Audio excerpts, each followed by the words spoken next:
Last year, I went out on my own into the forest about an hour from my house to go camping for a night. I wasn't planning anything special, I just wanted to spend some time outside for a day and then go home. And although inexperienced, I didn't see the harm in being out for just a day. When I got to the camping trail, there were 3 cars parked on the road right next to it. I really didn't want to talk to anyone or spend the day around other people, so I kept driving until I found a different trail down the road. There were no places to park, so I had to go further down and then walk back. This trail was very thin and was all dirt, no gravel or anything, so it definitely wasn't a popular spot. I started down it, going through relatively flat terrain with nothing but trees and bushes around. As I got about 2 hours in, the trail slowly started thinning out, until it was getting difficult to even tell if I was still on it or not. I had a feeling this could happen at the beginning, but I was 2 hours in, so I wasn't even worried about it by then, and had completely overlooked it. I turned around and started to make my way back, trying my best to find the more defined portion of the path, but just 5 minutes later, I saw something that made me stop in my place. A cabin, sitting right in the middle of the forest. My first thought on seeing it was that I was 100% lost, because I hadn't seen it on the way up. But then my thoughts shifted toward the eerie feeling it was giving me. What was a cabin doing way out here? I approached it slowly, and seeing as it had no door, I looked inside. It was a mess, full of old garbage. The longer I stayed though, the more creeped out I got. I turned around and started going back to the trail, but was interrupted by a loud thump from behind me. I looked back at the cabin, and through the doorway, I saw a man appear from behind the wall. He was middle-aged and wearing torn-up clothes, pretty much looking like he lived there. He looked at me with a creepy, emotionless face. I nervously said sorry, then quickly walked away. I looked back once, seeing him staring at me as I got further away. I spent the next hour on edge, looking everywhere for the trail while also making sure I wasn't being followed. As the sun began to set, I got increasingly more worried, but thankfully, just before the light was gone, I found the middle of the trail. I debated just going back to my car, but chose to stake out the night just to be sure I didn't lose my way again. I unloaded my bag and got my tent set up, then went inside and laid down. I had planned to get a fire going and do a bunch of other stuff, but at this point I wasn't even in the mood anymore, I just wanted to rest. I closed my eyes and drifted into sleep. When my eyes opened, it was pitch black, and all I heard was the forest creaking.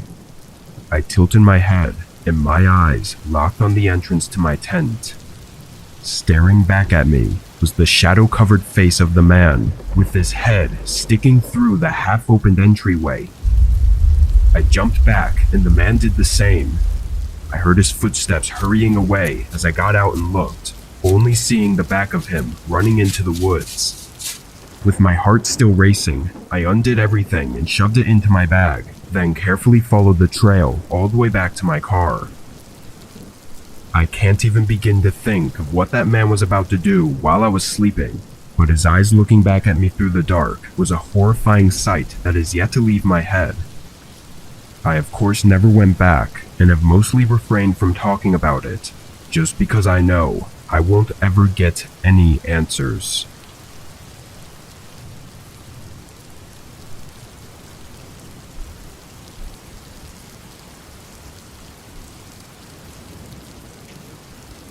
I was taking a summer hiking and camping vacation a year ago to a small river near my parents' house. I was visiting them for a few days, then going out alone to camp along the river for a night or two and head back home afterward. I don't live in the most adventurous state, so I always try to get out in nature whenever I'm in my parents' town. After visiting them, I set out on my hike. The trail I took to get to the river was around 4 hours at a steady walking pace. But the best part about it was that nobody else ever used it. The river wasn't huge or anything, and there were plenty of trails that were more scenic and actually labeled. This one was just some thin dirt path that wasn't very defined. When I got to the river, it was basically dark, so I pitched my tent and got a fire going so I could relax before bed. As I sat there for a few minutes, I started hearing footsteps coming toward me. I looked over, and after a minute, a man appeared from the trees. He waved at me and came over to my campsite with a smile. He looked like a normal man in his early 30s, though a bit dirty and unkempt, like he'd been camping out here for a while. After introducing himself as John, he made small talk with me, telling me that he was camping not far from here. I went along with the talking just to not be rude, but the whole thing felt off. Eventually, the man said goodnight and walked away. I watched as he went along the river with his flashlight, but after a minute, the light shut off, and there was nothing else after that. I didn't think that much of the encounter initially, but the man definitely had something off about him. What worried me the most was how he had come up just a few minutes after I got the fire going. He had to have been really close by, like he was following me or something. I chalked it all up to my nerves and told myself it was just dumb luck that he was out here. After all, he came up and introduced himself, which I assumed he wouldn't have done if he had any bad intentions. I smothered the fire and stayed up in my tent for a while, then fell asleep. I woke up at sunrise and spent the day hiking along the river.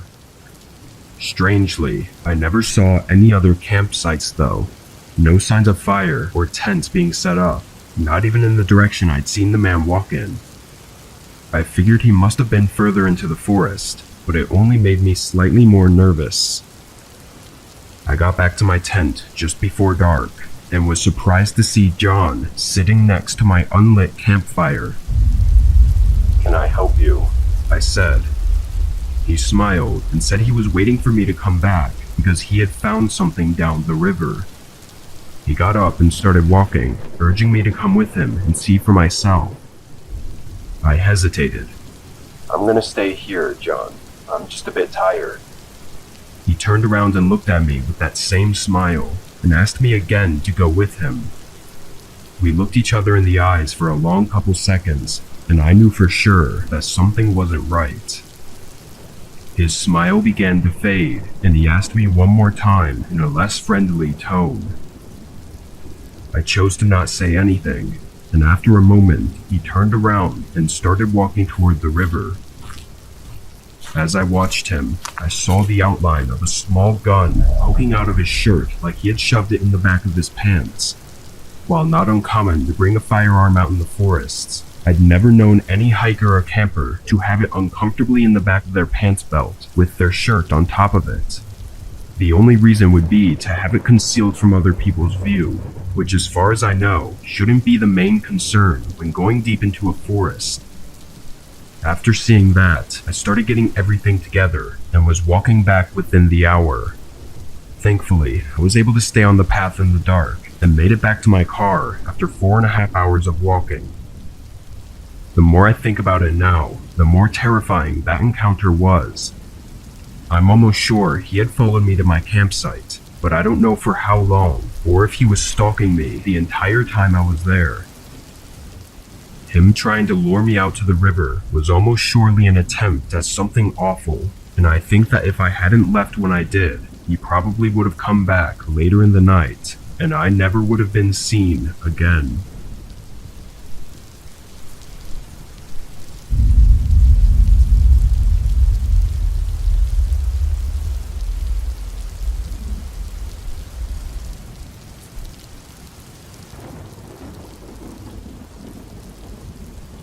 Me and one of my good friends, I'll call him Jesse, would go on camping trips once or twice a year. We used to more when we were roommates in college, but we both work full-time now.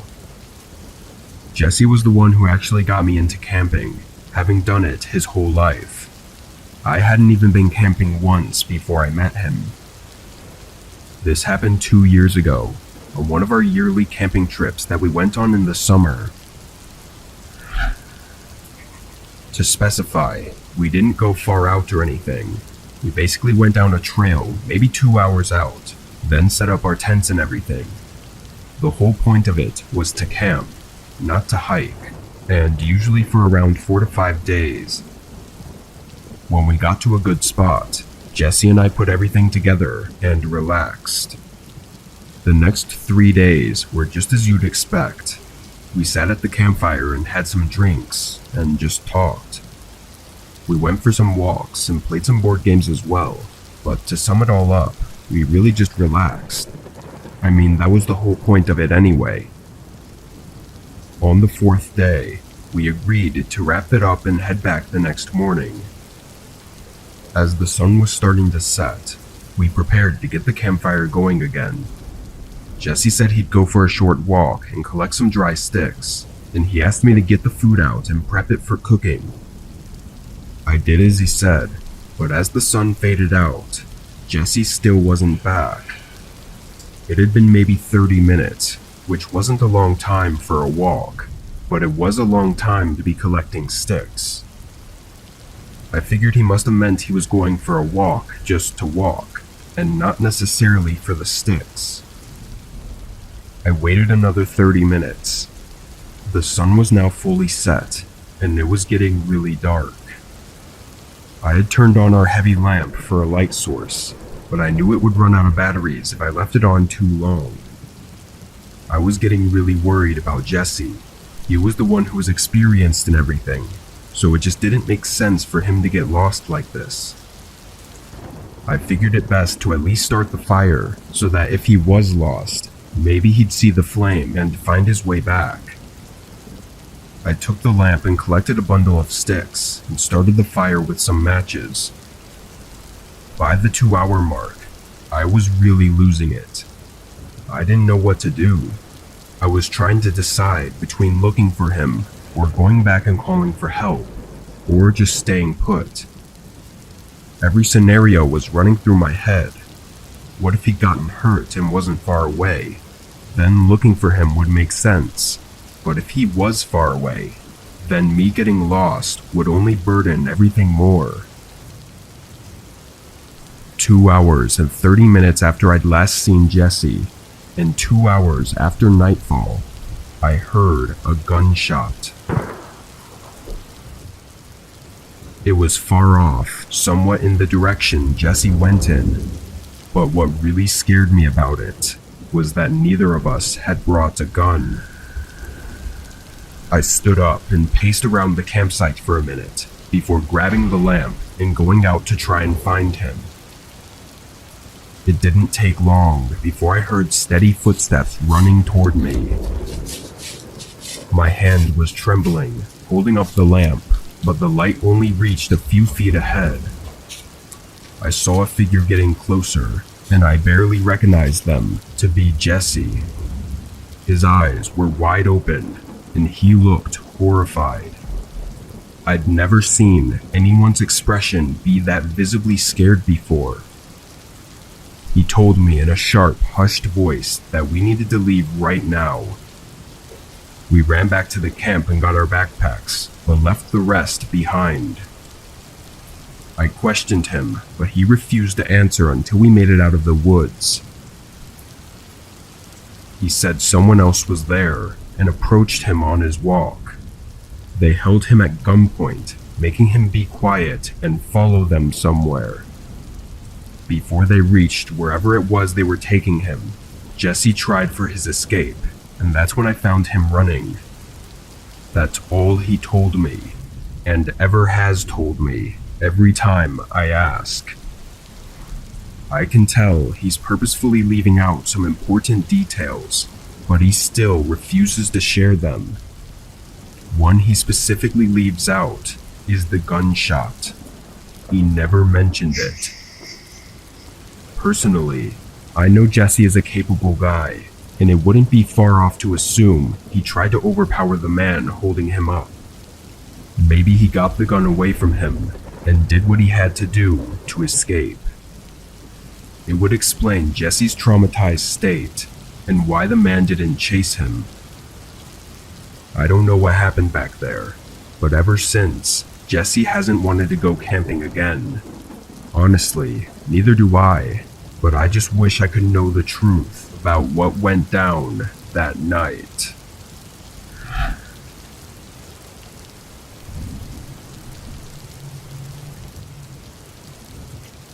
I owned an RV that I would use all the time as a camper in the woods behind my house.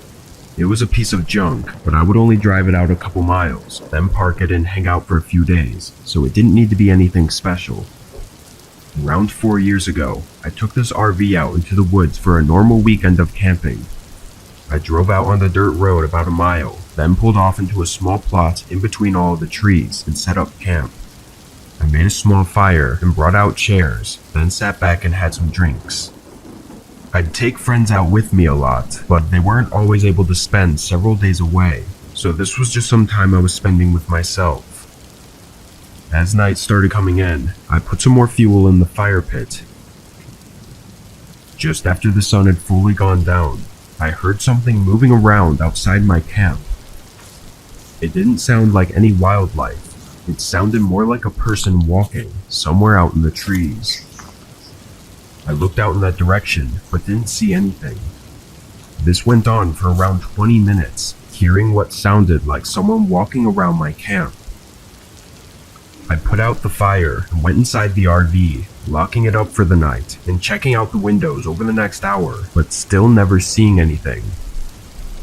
From all the times I'd come out into the woods, I'd never once had someone come across my camp, so this was not a normal occurrence. Also, knowing that they were wandering in the dark without a flashlight was even less normal. I double-checked the locks before going to bed, and thankfully, I got a good night's sleep. In the morning, I got up and made coffee, ate breakfast, and spent a couple hours in the RV before going outside. I wanted to take a hike around, but I wasn't too comfortable with leaving my RV there, knowing that someone else was out here, so instead I went for a short walk. I went out where I had heard the person from last night, looking for any shoe prints to confirm that it was actually a person, but from my quick search, I didn't find anything helpful. I don't know if it made me more or less uneasy, but when I got back to the RV, I brought out my handgun and strapped it to my waist, just to be safe. When it was night again, I started up the fire pit and tried to take my mind off of things. I sat outside for a while, I want to say probably an hour, and was relieved to have not hurt anyone. I had a beer and listened to the calming sounds of the woods at night until I got sleepy. I stood up and went to put out the fire when I saw a figure in the corner of my eye. My head quickly shifted to look at them. They were standing between the trees, maybe 25 feet away, glowing in the faint light of the fire pit, and just watching me. Only a moment passed before they turned and walked away, leaving the light. I was really creeped out, and not hearing any more footsteps or movement only made me more paranoid about where they could be. I picked up everything I had outside and put it in the RV, then put out the fire and locked myself inside again. I was even thinking about fully packing up and heading home in the morning, because this just wasn't going to be a nice time anymore. Whoever was out there had now come by my RV twice, and neither time did they say anything or introduce themselves. I stayed on watch for a couple hours, checking the windows multiple times and listening intently. It was during the third hour, while I was nodding off in my chair, that I heard footsteps approaching the RV. They were walking quickly, going right up to the door. I stayed quiet, clutching my pistol and hoping for them not to do anything. There were a few odd seconds of them not making a sound, but just standing on the other side of the door. Then they slowly walked around the RV, then quickly ran away. I stayed awake until the sun came up, and as soon as it was clear enough to drive, I got the RV ready and drove home. Whoever was out there had to have some sick plans for them to be coming up to my RV like that in the middle of the night, and I knew that if I stayed, it would likely have ended up really bad for one of us, and I wasn't going to take my chances for it to be me.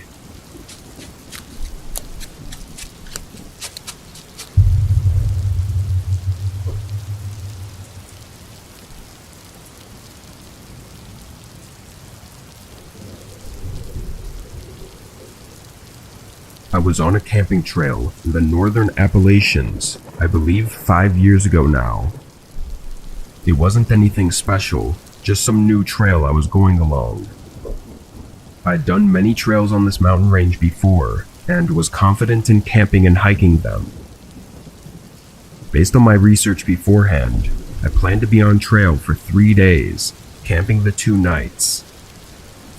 The first portion was a decently beaten path, but the further out I got, the less apparent the path became.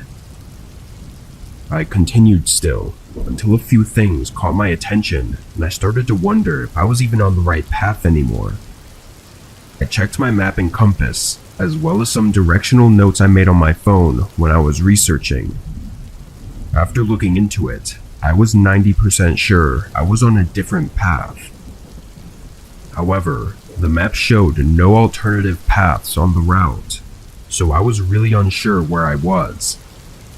I turned around and followed the path back to try and get on the right trail again, but it was starting to get dark, and I was worried that I'd venture off and get further lost. So, I set up camp where I was. I didn't go through the effort of doing a full setup. I just put down my tent, and that was about it. I bundled up in my sleeping bag and fell fast asleep. A few hours into the night, I woke up. To the best of my knowledge, it was for no other reason than having to use the bathroom. But when I unzipped the tent and went out to the trees, I noticed a glow in the distance. An unmistakable flickering glow of a campfire. My first thought was maybe someone had coincidentally followed the wrong path as well, but as I thought it over, I realized the chances of that were extremely low. It was also around 2 a.m., so having a fire going in the middle of the night like this was very unusual. I knew I wouldn't be able to sleep knowing someone was nearby, and I wouldn't feel safe unless I knew they were just fellow campers. My big idea was to start a fire of my own, hopefully showing them that I was nearby if they didn't already know, and if they were planning something, then it would show them that I was awake and aware. I burned up a flame big enough for them to see, but only a minute or two later, they put their fire out. My face went numb. There was no way this was a coincidence too. I waited the night out, checking frequently for any sign of whoever was out there, but there was nothing else. In the morning, I rolled up my tent and got my gear ready, but my curiosity got the best of me.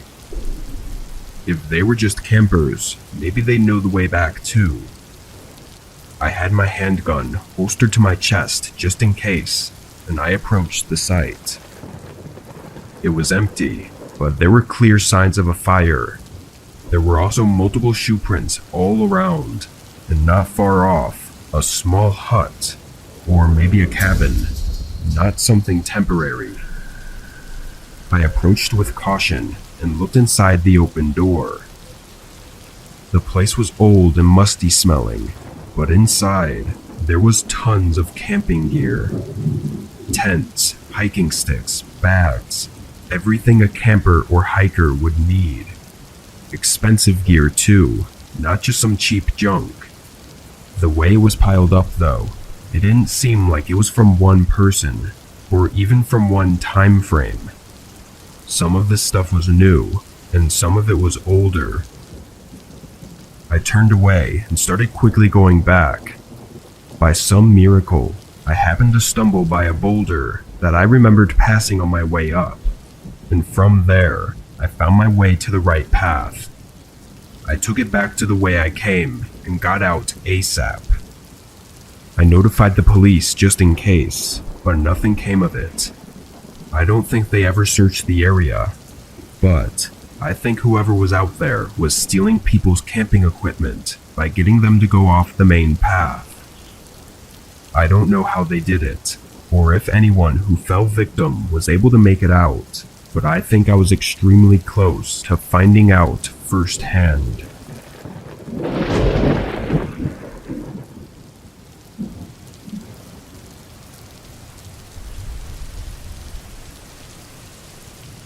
Every year as a kid, my family would go on these big camping trips. I was always really excited because we lived in Arizona, where there's pretty much nothing, and we'd camp in Washington. Seeing trees and grass was my favorite part, but I also got to see all my cousins, and even though we only saw each other a couple times a year, we were really close. My favorite cousin, who was more like a brother to me, was Luis. He was a year older than me, and we were inseparable when together. Because of what happened, we became even closer after that camping trip. I think it took us both a while to understand what really went on and what more could have happened to us.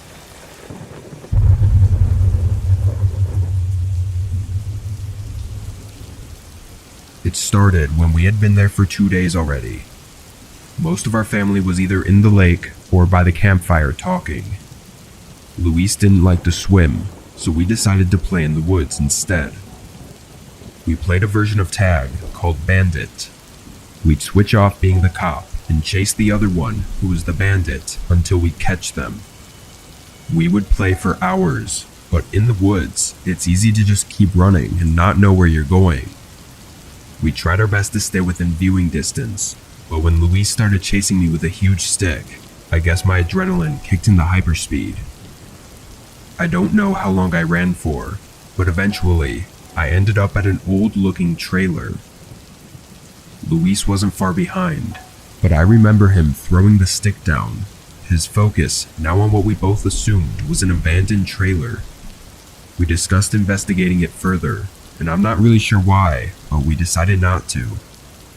We started walking back, but we didn't really know where we were going. Probably about 10 minutes into our walk, we saw a couple coming towards us, pushing a shopping cart full of stuff. The woman approaches us and is really nice, while the man stayed back.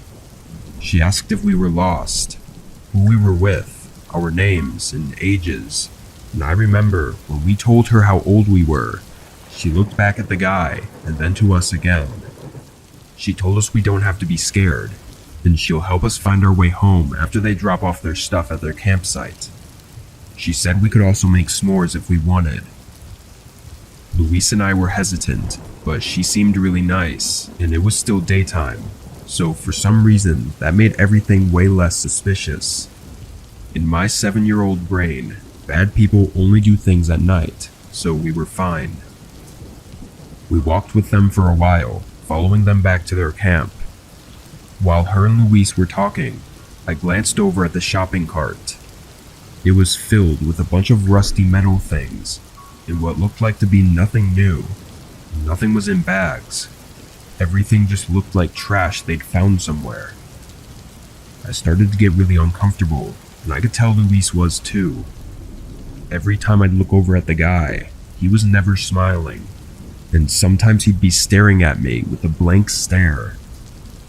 This was 18 years ago, and I still remember how creepy he looked. We walked a bit further until the trailer came back into view, and the woman grabbed Luis and mine's hands and asked if we were excited for s'mores.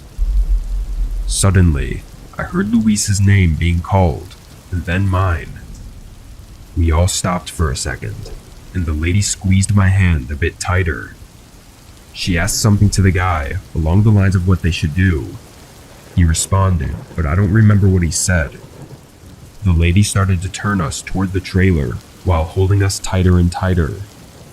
She started to speed up as well, into sort of a fast walk. I looked back and saw my sister through the trees. Without hesitation, I yelled her name, and the lady immediately let go of my hand. Luis and I ran to her as she made her way towards us. My sister yelled to the others that she'd found us. My mom and dad thanked the couple who had told them this elaborate story on how they've been trying to find our parents for a while now, and that we're such sweet boys and everything. I remember my parents inviting the couple over for burgers, but thankfully they declined. I think because the lady was so nice and that we were found safe, that my parents didn't think twice. I do recall my dad and uncle talking about how creepy the guy was though.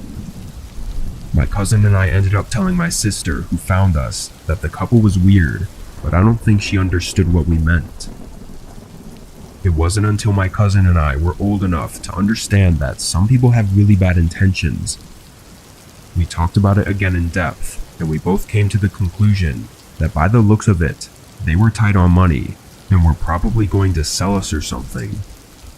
For years growing up, I had kept this from my parents because I was supposed to be the strong man of the family, and thinking about that time made me feel gross and preyed upon. Luis also felt embarrassed, as he was older than me and felt he had failed to protect me. We eventually told our parents a few years ago, but I wish we had told them immediately, and maybe something could have been done. Nowadays, I never let my kids out of my sight, and always let them know that they can tell me anything without fear of being judged, especially my son.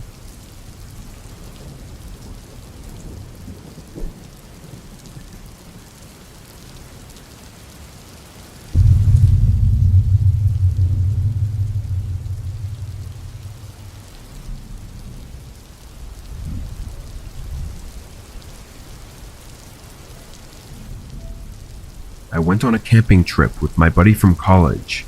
I'll call him Andrew to keep both of our identities private. We'd been friends for a little less than a year and both enjoyed the forest and going for hikes, but really hadn't ever stayed overnight in nature before. This was during spring break at our school, and we'd been planning this for a while.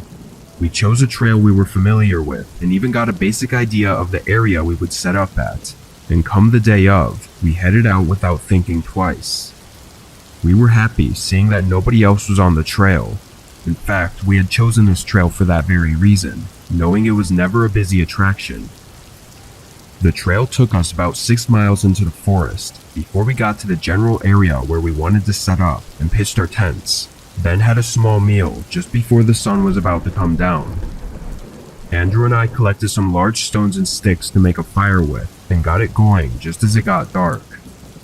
Irresponsibly, we brought a pack of beers and started drinking while talking and just hanging out by the fire. We had some good conversations and had fun, but a couple hours in, we were ready to call it a night. We put out the fire, then got in our tents to go to bed. I actually fell asleep really easily because of the calm sounds of nature, but throughout the night, I kept waking up. It wasn't due to any noises, but I would just jerk awake for some reason. I assumed it was just me being unfamiliar with being out in the forest at night, but it still gave me an uneasy feeling. Then, on maybe my 4th or 5th time waking up, I heard Andrew's tent unzipping.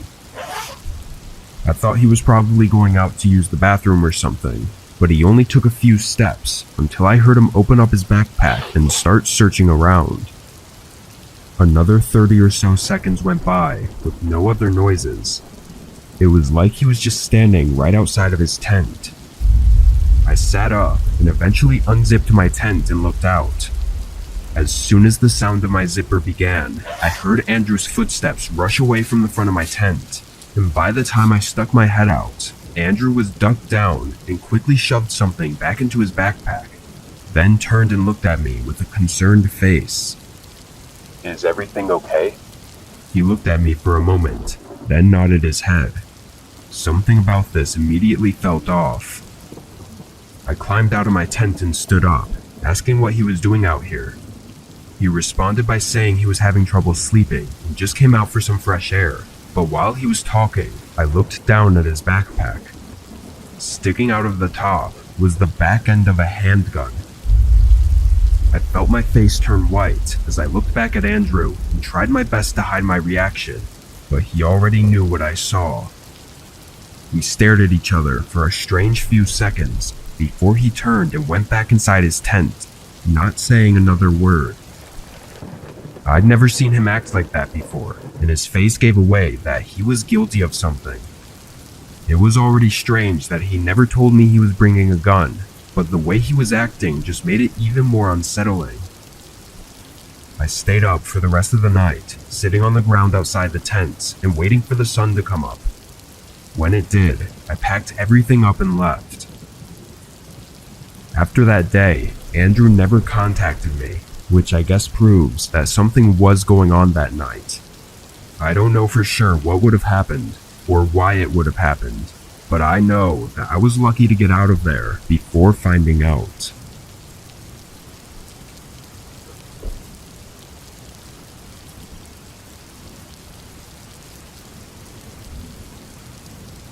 I'm 29, and I live along the Appalachian Range in lower West Virginia. I've been going backpacking and camping for years, exploring different trails all around the nearby mountains. My best friend, who lived just a few miles from me, would often join me on these hikes. We usually planned one big trail every year in the fall, being anywhere from a few days to a whole week of backpacking and camping. In 2019, we planned to take a trail across the range to a small lake at the top of the mountains. In the days leading up to the trip, though, my friend had to call it off because of an emergency at his work. I'd already taken the whole week off of work and had everything ready to go, so I decided to just go alone. On Monday morning, I drove to a nearby trailhead, then started my route.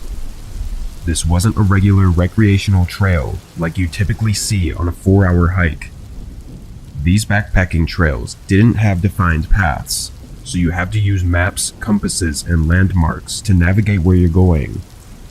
Typically, there's a large landmark in the distance, like a specific rock formation that you hike toward, and when you get there, you could see your next landmark, and so on. I spent the first 2 days hiking toward a ridge in the mountains.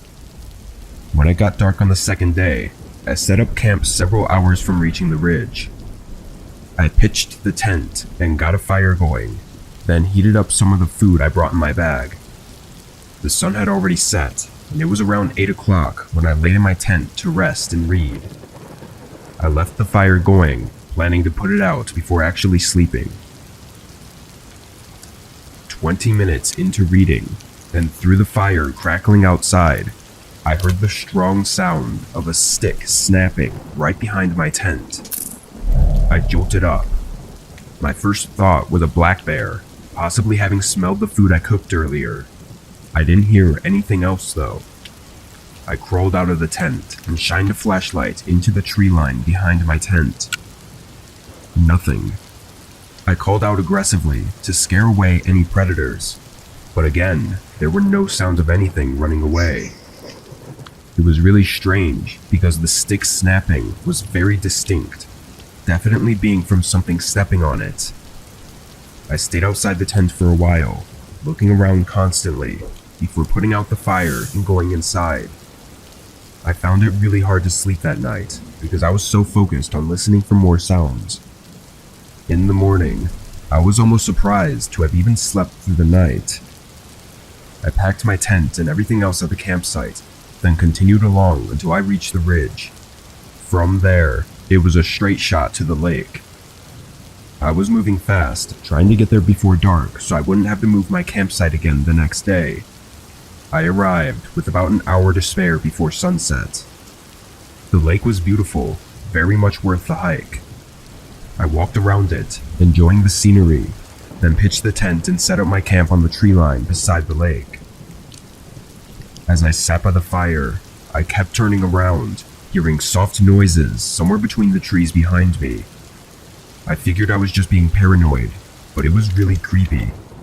It almost sounded exactly like footsteps, but I knew nobody would be out here.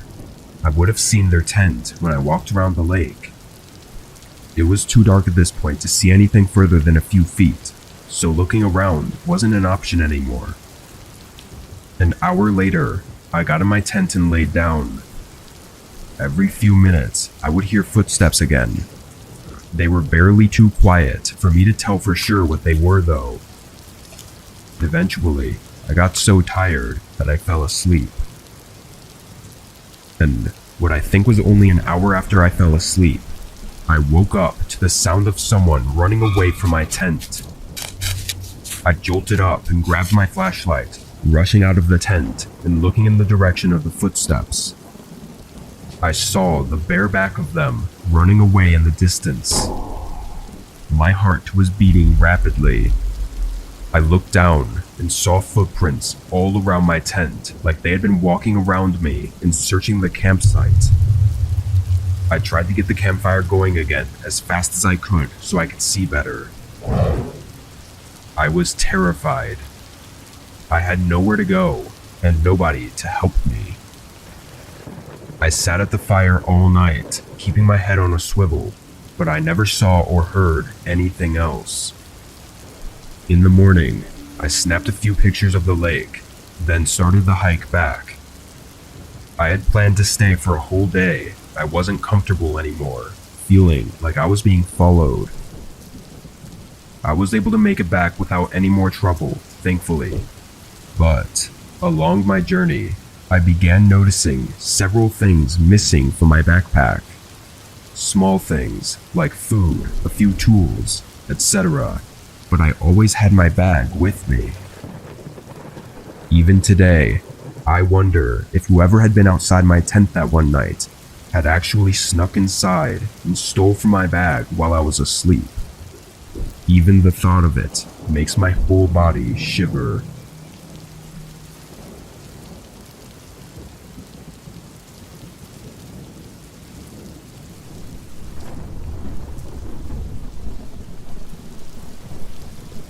My family owns some cabins in Oregon that all of us like to stay in sometimes, or have family get-togethers there. But for this trip, I was going solo. I had just turned 20 and had never been camping alone, and I figured camping somewhere near the cabins would be perfect in case something were to happen. I drove an hour there, then walked 30 minutes down a trail that led to the cabin I would be staying by. As I walked up to it, I noticed one of the windows was missing. There was no glass on the ground. It looked like the entire window had just been taken out, which was a very unexpected thing to see. I didn't plan on entering the cabin, but I had brought the key for emergencies, and this felt like something I should investigate. But I was even more confused when the door opened without me unlocking it. I walked in, and right away it was obvious that the place had been broken into. There were muddy footprints all over the floors, and some more expensive stuff was missing. It was unfortunate to see, but there was no way of knowing how long ago it all happened. From what I knew, it had been months since anyone was at the cabins, and even then, they may not have even come to this cabin. I tried to lock up the place as best I could, and set out to find a spot to camp. I had no service, but I didn't feel it was absolutely necessary to let my family know right away, or even to call the police yet. I walked 30 minutes down the hill from the cabin and found a flat enough spot to set up. Rain started pouring down, and being new to this, it took me a couple hours to get everything set up the right way. Already being soaked, I sat outside on a nearby log under a tree and started eating some prepackaged food, when out of nowhere, I started hearing someone talking. I immediately spotted a man walking behind me. He was drenched, walking up the hill toward the direction of the cabin, and didn't seem to have noticed me. The way he was speaking was really weird because it made no sense, and he was obviously talking to himself. Soon, he walked out of sight, but something about seeing that gave me chills. An hour went by, and I took a quick hike back up to the cabin to see if he was maybe staying there, but from afar, it still looked empty, so I went back. Once it was night, I used a fire kit to start a small campfire, and used it to heat up some of my food. The rain made it difficult, but once the fire was going, it stayed up pretty well. Not long into it, I heard footsteps coming from up the hill. I stared at the trees, seeing nothing but pitch black beyond the reach of my campfire. They continued walking until a man came into sight. I couldn't see much of him, but he looked similar to the man I'd seen earlier. "Hey, what do you want?" I yelled, trying to scare him off. He stopped and stared at me with a blank face, having rain dripping from his head as he just stood there. I yelled again, but he didn't move. We were standing just 10 feet from each other, and every second made me more and more scared of what was about to happen. Then, through the rain, I heard the sound of a single footstep behind me. I instantly sprinted to the side of the hill and didn't stop until my legs gave out under me. I don't think they chased me, but with the rain and wind, it was too hard for me to hear while running. I found my way up the hill and walked the rest of the way to my car in the rain with only my phone light. Once I got in range, I called 911. In the days following, a team was sent out to investigate the cabin and my campsite. My campsite was gone, left with only a few useless pieces of equipment, but in the cabin, they identified 3 unique shoe prints on the floor. It had me shaking for weeks, knowing that there were 3 unknown men out there, hiding not far away. Nothing else was found, and it was all said to most likely just be a robbery because they didn't chase me. But who knows what they would have done to me if I had stayed there.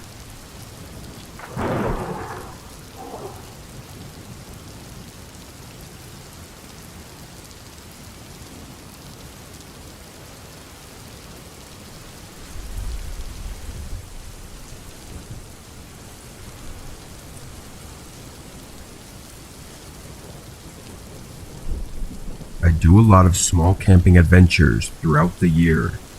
I try to keep these adventures under 3 days long so that I could do them on the weekend and only have to take a day or 2 off from work. This was just another camping trip of mine that I'd set to go on one weekend in the middle of April. My plan, so to speak, was to hike an estimated 5 hours up to a small lake and set my camp right next to it, then stay a few nights before going back. On the morning of, I drove out there and started the hike at 8 a.m. This lake didn't have any trails leading to it, which was part of the reason I chose to hike there. It was only a 5-hour walk, so getting lost wasn't too concerning, and I wouldn't have to share my experience alongside a bunch of random people who also wanted to go camping at the same spot. 4 hours into walking though, I thought I saw someone. I was just spacing out when I saw something far ahead rush past my view. I froze in place, trying to see what or who it was and where they had gone, but there was no more movement. I wasn't looking directly at it when it happened, so I didn't have a clear enough view to know for sure that it was a person, but I paid more attention for the final hour of the hike. When I reached the lake, I was taken back by its beauty. It was the perfect place to catch a break. I didn't spend long finding a spot to set up camp, being in the trees just off to the side of the lake. Almost as soon as I did though, I saw someone. This time for sure. They were on the other side of the lake, walking around by the trees. They had no backpack or anything. They were just walking. I looked around for their campsite, but didn't see anything at all. After a minute, they walked into the forest and didn't come back. This definitely put me in a slightly nervous mood, knowing someone else was out here at a remote lake, and making me wonder if I really did see a person before while I was walking. I chose to spend the rest of the evening at my campsite, and come nightfall, I started up a fire. I kept it small to not draw too much attention. It had been almost 4 hours since I seen the person, but I was still nervous. I heated up some food and ate, then took a book out to pass the time. I got through a few pages, but I couldn't ignore this feeling like I was being watched. I knew it had to be my brain being paranoid because of earlier, but after a few minutes, I couldn't even get myself to read anymore. I put the book down and packed my stuff in the tent, preparing to go to bed. Right before I put out the fire, I did one last look around. About 15 yards away, there was someone standing. Although it was really dark, I knew they were watching me. They stood still, not moving or anything, and we both just stared at each other through the dark forest. We must have been like that for a whole minute when the person started backing up. They still faced me, but walked back into the trees until they were submerged in the darkness. I was physically shaking. What were they doing? And were they going to come back? I built the campfire larger and stayed up through the entire night. At the break of dawn, I packed everything up and moved quickly, making my way back. There wasn't a bone in my body that wanted to stay there a second longer. During my hike back, I swear I heard footsteps far behind me on multiple occasions. Even now, thinking back on it, I can feel my body tense from the fear I experienced on that trip. I don't know what that person wanted, who they were, or what they were doing out there, but based on how they were stalking me, it couldn't have been good. If I had stayed there another night, or had gone to bed in the tent, I'm almost positive I wouldn't be here today.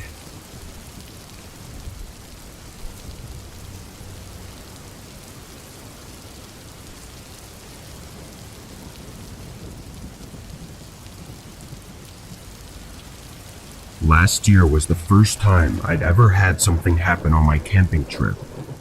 I'd go camping alone several times a year, usually going to the same spots, but sometimes I'd try and find somewhere different. For this trip, I decided on a 4-mile camping trail that I'd never been on before. I drove out 2 hours from my house to a remote location where I started the hike from. Right away, I was not enjoying the trail as much as I thought I would, mainly because some portions of it were wet and muddy. Still, I continued along and tried to avoid those spots. I went down for a while, and around 45 minutes in, I saw something off the side of the trail. It was a tent, but very worn down and had a few rips in it. From afar, I could see that nobody was inside of it, so I walked closer. There were no signs of any intentional damage. It all just seemed to be weathered over a long period of time. The fact that it was still standing up was mind-blowing to me. I looked around it and inside of it, but oddly enough, there was nothing else. I thought I'd find a bunch of stuff left behind, but there wasn't anything at all other than the tent itself. After a couple of minutes, I went back to the trail. I thought about it for a while, but couldn't come up with any good reasons to leave a tent like that. As I walked for the last hour and a half of the trail, I came across dozens of left-behind objects. All of them were camping or hiking equipment, but seeing all of this stuff scattered around a 4-mile trail gave me an uneasy feeling. Who would leave everything behind? It was definitely not an accident, and I was pretty sure it was all from one person. When I got to the end, I set up my tent a good distance away from the trail, just to be safe. It was getting dark already, so I stayed at my campsite until I was ready to sleep. I felt a bit nervous to go to bed, but I was able to sleep through the whole night without issue. When I got up, it was early in the morning, around 4 or 5, so the sun wasn't fully up yet. I unzipped my tent and stepped out, but right away, I could tell something was wrong. I turned around, and on the other side of my tent, a man stood just a few feet away. He was tall and thin, wearing disgusting clothes, and his face was covered in dirt and grime. He looked at me with this empty stare. I stood there motionless. In the moment, I was so shocked and scared, it almost didn't even seem real. "Leave," he spoke in a soft yet creepy tone. I nodded and quickly started gathering my backpack, but he immediately rushed toward me. I fell back, and all I could get myself to say was, "Okay," repeating it over and over. The man stood over me, still with that empty look in his eyes. "Leave," he said again. I understood what he meant this time, and quickly got up and rushed away, leaving everything behind. I took one look back as I got out of there, and the man was rummaging through my backpack like a curious animal. I jogged as far as I could, then fast walked the rest of the way to my car. Thank God I kept my phone and keys in my pocket, or this situation could have been 100 times worse. I drove out until I got service, then called 911. I found out that there was an almost identical case to what I experienced, but whoever filed it chose for it to not be publicly announced by the media.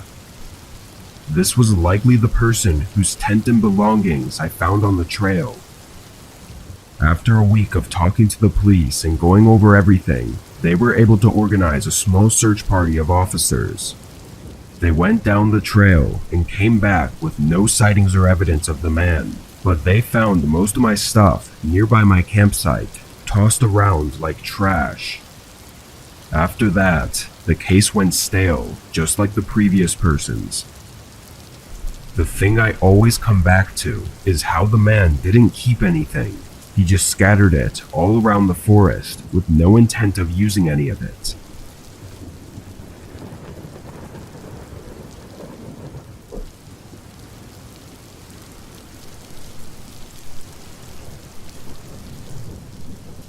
Back in high school, my house had a huge backyard that was connected to a large forest. When we were kids, me and my friends would go and play games far out in the woods. There was always this small sense of danger being out there, which made things more fun. As we grew up though, we stopped going out there because there was no point.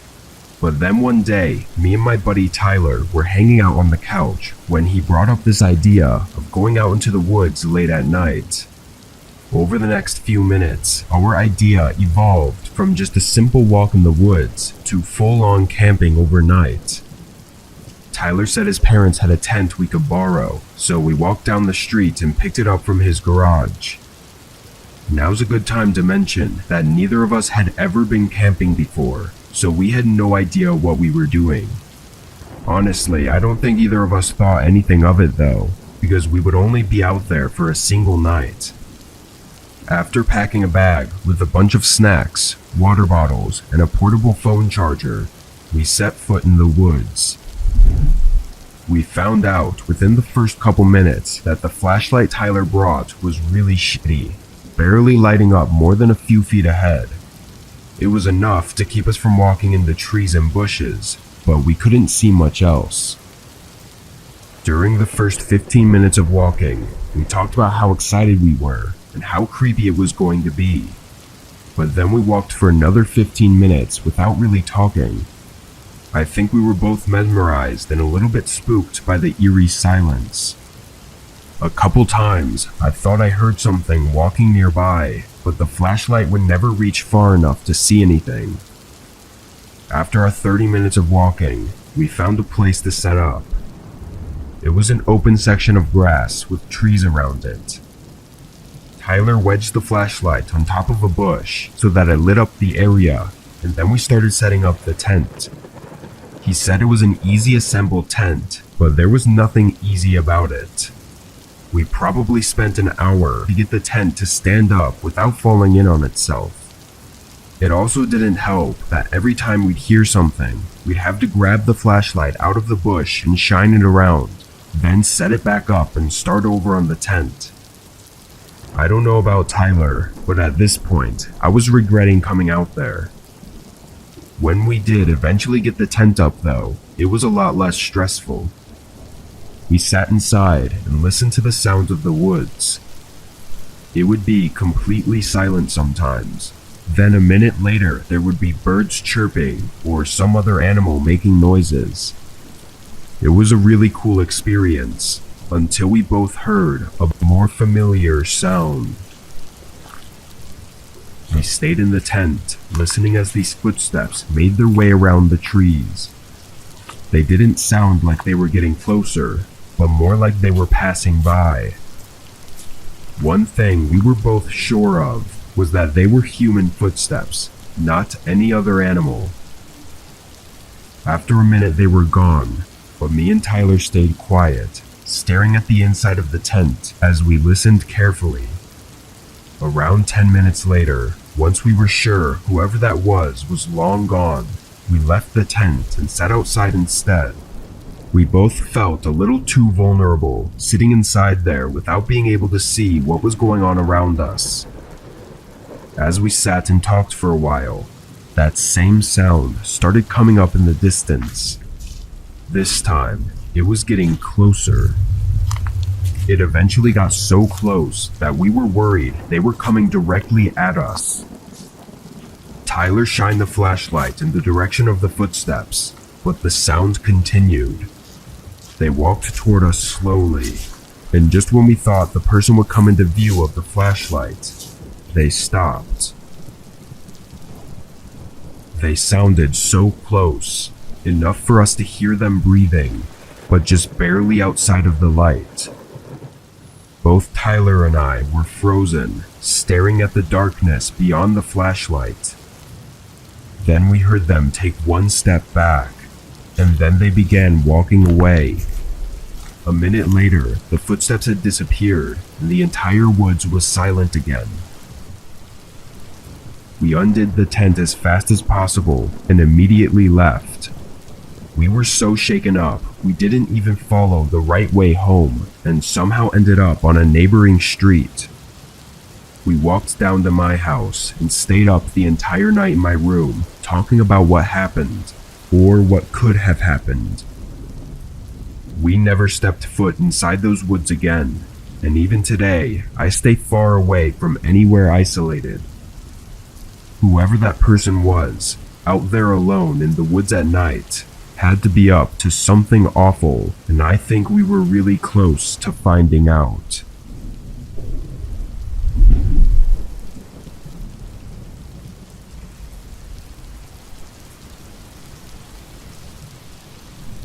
It was early March, and I'd taken my camper out for a midweek camping trip. The woods right outside my house had plenty of dirt paths big enough to fit my truck with the camper attached, so I would often find myself staying out there for a couple nights a few times a month. My favorite spot was down a small trail that went out by a lake.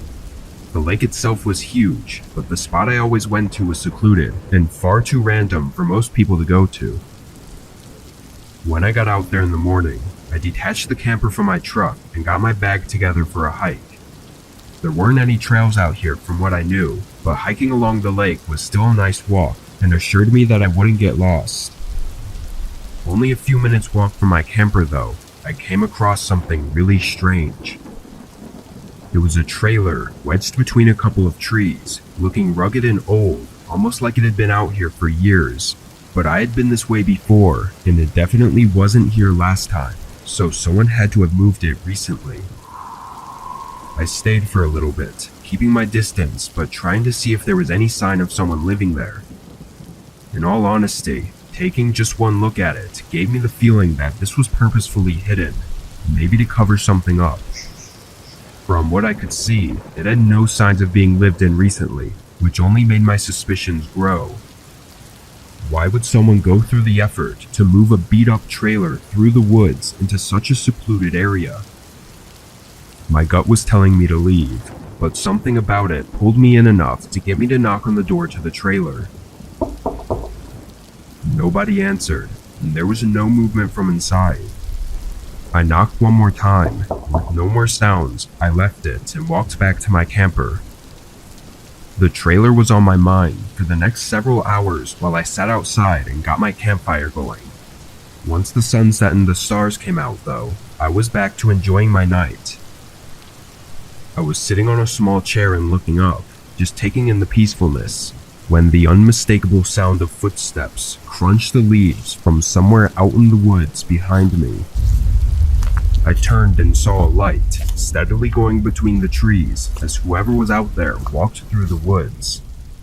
Seeing someone out here was really strange, so I kept my eye on them as they continued toward the lake, but then the light suddenly shut off.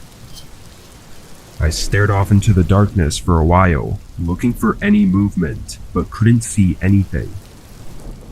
Then the faint sound of footsteps started again, coming in my direction.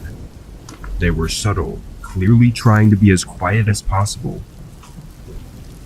I stood up. Hey, what do you want? The footsteps stopped, sounding like they were just a few yards from me. I waited for a response or some kind of movement, but there was nothing for what felt like an entire minute until they finally started backing up. I heard the steps fade out into the woods, and I put two and two together, realizing he was going in the direction of the abandoned trailer. After his really strange behavior and thinking about the trailer some more, I was not going to risk staying the night. I packed up and reattached my camper to the truck, then turned my brights on and carefully drove down the path. It took a while, but I made it out and decided to call the police to report the strange behavior of the man, as well as the trailer. In the morning, I took two officers out to where I saw the trailer, but it was gone. And to make it all even more crazy, there were clear trails on the ground, showing the trailer having been dragged all the way up to the lake, where the marks faded into the waterline. Whatever that trailer was hiding now sits at the bottom of the lake, completely inaccessible, and no evidence ever came up to warrant the retrieval of the trailer, so everything is just left as a mystery. It's terrifying to think of what that man could have done to me had he caught me by the trailer he was hiding, and unfortunately, I'll always be haunted with the mystery of what was behind that door.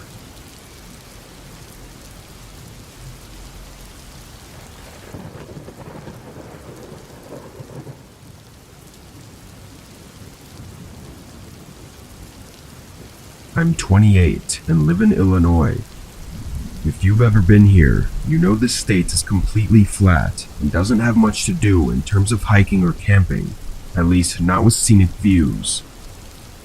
This year, I tried to go camping for the first time in a secluded forest. I thought it would be the perfect starter camping trip since the land was flat and the trail was mostly a straight shot. At the end was supposed to be a small pond, so at least there would be somewhat of a nice view.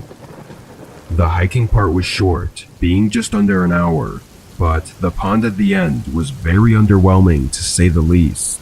It was very small and surrounded by swampy mush, so I had to put my tent further down into the forest where the ground was dry. I'll admit though, after an hour or two, I was really bored. I decided to get up and walk around the pond just to see what was around. I wandered to the other side, and really there wasn't much to see. It was a peaceful and beautiful forest, but there were no defining landmarks of any kind, so it was kind of just the same forest all around. I started making my way back to my camp, and by then the sun was mostly gone. I brought a small fire starter, so I used that to get a campfire going and heat up some food. But not long after sunset, I noticed a light across the pond. It was in the trees just outside of the pond, but it was right where I had walked earlier, and I knew there was nothing there just an hour ago. While it was uncomforting being out in a forest with some stranger, or possibly strangers, I knew that this was one of few camping trails around here, so the odds of it weren't too crazy. I went about my night, looking across the pond every so often. As it got darker though, this light that I thought was a campfire became more apparent, and I realized it was a flashlight, or some sort of mechanical light. I wasn't sure what to make of it, but an hour more into the night, I saw from the corner of my eye the light started dimming, and then after a few flickers, it went out. I stared at the dark and empty forest across the pond for a good 10 minutes, waiting for the light to come back up, but it never did. It gave me chills, but again, I had no idea what to make of it. The rest of the night was surprisingly quiet. I slept, and as far as I'm aware, nothing happened overnight. As the sun rose, I prepared for another walk. I was still thinking about that light I saw, and really wanted some answers. I walked around to the other side of the pond where I saw the light coming from, and searched around. It didn't take long for me to find the culprit. A hefty flashlight laying in the grass. The batteries were drained, but it looked pretty new. No scratches or noticeable wear and tear. I looked around some more and saw nothing else to indicate someone being here. After some thought, I decided to leave the flashlight where I found it and started heading back to my camp, but stopped in my tracks when I saw someone across the pond. They were standing by my fire pit in the middle of my camp. Then I saw another person come out of the trees and join them. It looked like two adult men, but that's all I could tell from where I was. I was too scared to yell or say anything, so I just watched as they walked around my camp and looked through my things. Then one of them stopped and turned to face the pond. He stood there, scanning the tree line where I was standing, until he was looking right at me. He only looked at me for a moment, but it sent shivers through me. I watched the man leave the camp and start walking between the trees. I lost sight of him for a moment, until I caught a glimpse of him sprinting through the forest.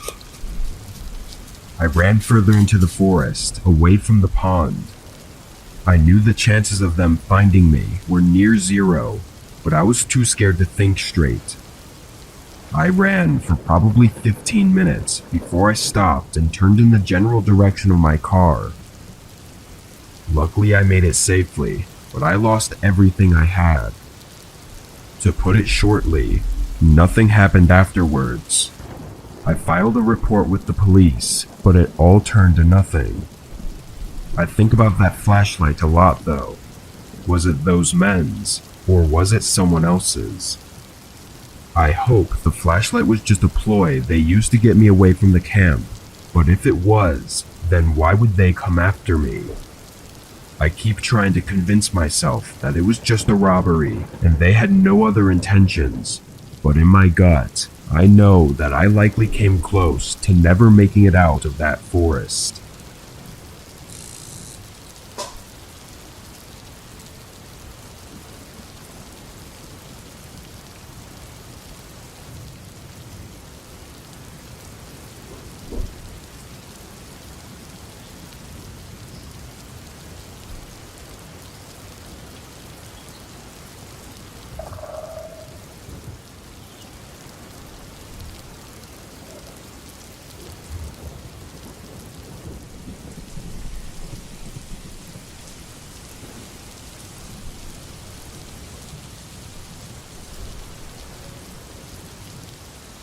Last winter, I went on a trip to see a few of my friends from college.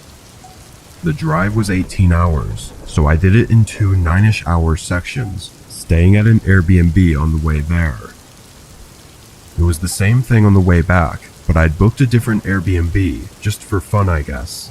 I thought it would be nice to see some different areas and whatnot.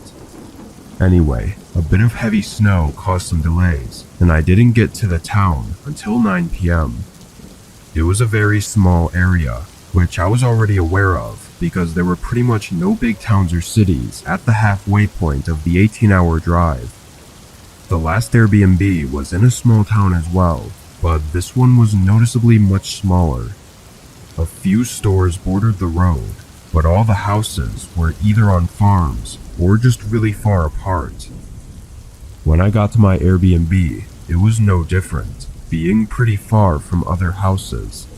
However, the outside was somewhat modernized. It clearly had some cabin-style features, but it almost looked out of place compared to all the other houses I could see. I parked on the gravel driveway and went up to the door, putting in the code and going inside the house. I'd seen the pictures of the inside online, and it looked about the same. I went around and checked out all the rooms, then put my things in the bedroom and went out to the couch. As soon as I sat down and picked up the remote, I heard a tapping noise from right behind me. I quickly turned my head, seeing a woman outside the window, tapping on the glass. Her hair was unkempt and long, and she had a crazy sort of look in her eyes. Once she got my attention though, she pointed toward the front door and walked away from the window. I got up, still with my heart racing from the unexpectedness of it, and made my way to the door. Knowing it was just some old lady, I didn't exactly feel scared, but I was definitely not feeling safe either. I cracked the door just enough to talk to her. She smiled and said she needed help. I waited for a second for her to explain, but after a moment, I asked what she needed help with. She looked behind her, saying she lost something in the road just outside the house. I looked out, not being able to see anything past the lowly lights of the Airbnb. I'm not really sure I can help with that. I said. Her smile left her face, and then she repeated herself, like the whole thing about her losing something on the road, repeating it almost word for word. Yeah, I know. I don't think I can help. Sorry. I said again, closing the door. I waited for a minute until I could hear her leave. Then I went back to the couch. I wasn't sure if she was just some crazy lady or if there was something else going on, but it was just a very strange way to be introduced to the town. I relaxed and turned on the TV, watching some shows until 11 when I got in bed. I think I still felt a bit uncomfortable because I found it difficult to fall asleep. All I remember is laying in bed restless for a whole hour, then abruptly waking up sometime in the middle of the night. There was a sound coming from the front of the house. It was quiet, but with the rest of the house being silent, it stood out.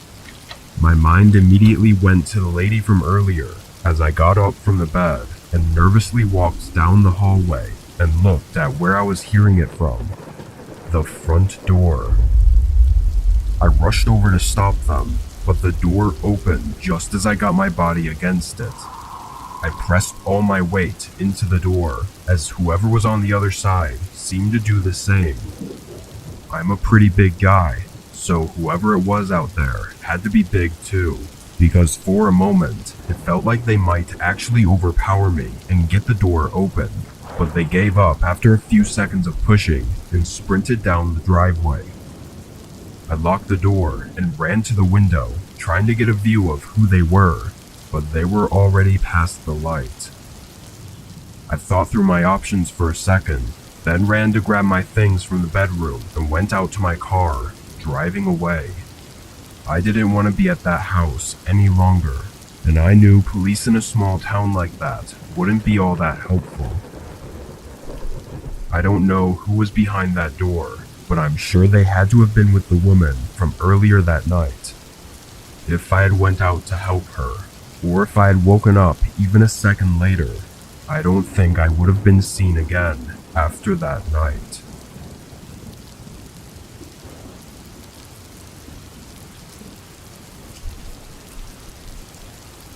Before I get into this next story, I want to talk about an important sponsor for today's video.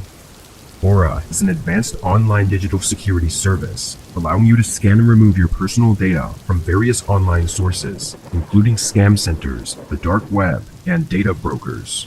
These entities profit from your private information, making it crucial to eliminate your data from their reach. And Aura makes it as simple as possible for us to do this. With their free trial, I was registered in minutes and had Aura scan and remove my data with just a few clicks. They notified me about dozens of places all across the internet where they found my personal data, like my full name, phone number, and address. And without Aura, I never would have known. Afterwards, Aura continuously monitors my data, instantly notifying me of any issues that arise and enabling swift resolution. They also include a feature to encrypt your home's Wi-Fi, ensuring the security of all your connected devices. In today's world, personal identity and data theft are unfortunately widespread, affecting a significant number of US citizens, with millions falling victim each year, resulting in huge financial losses. With Aura, you can have the utmost confidence in your security and prevention measures. For a completely free 14-day trial, visit aura.com/whispered or scan the provided QR code. During this trial, you can discover if your personal data has been compromised, remove your data from multiple prominent platforms, and securely monitor your personal identity. I highly recommend using this free trial to see if your data has been stolen and to keep your identity secure. Thanks again to Aura for sponsoring this video and keeping our personal data secure.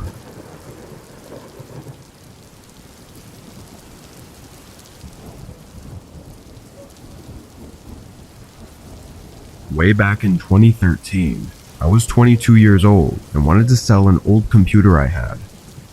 It wasn't good enough to take into a shop or anything. It was kind of a piece of junk that I thought someone else could find use of.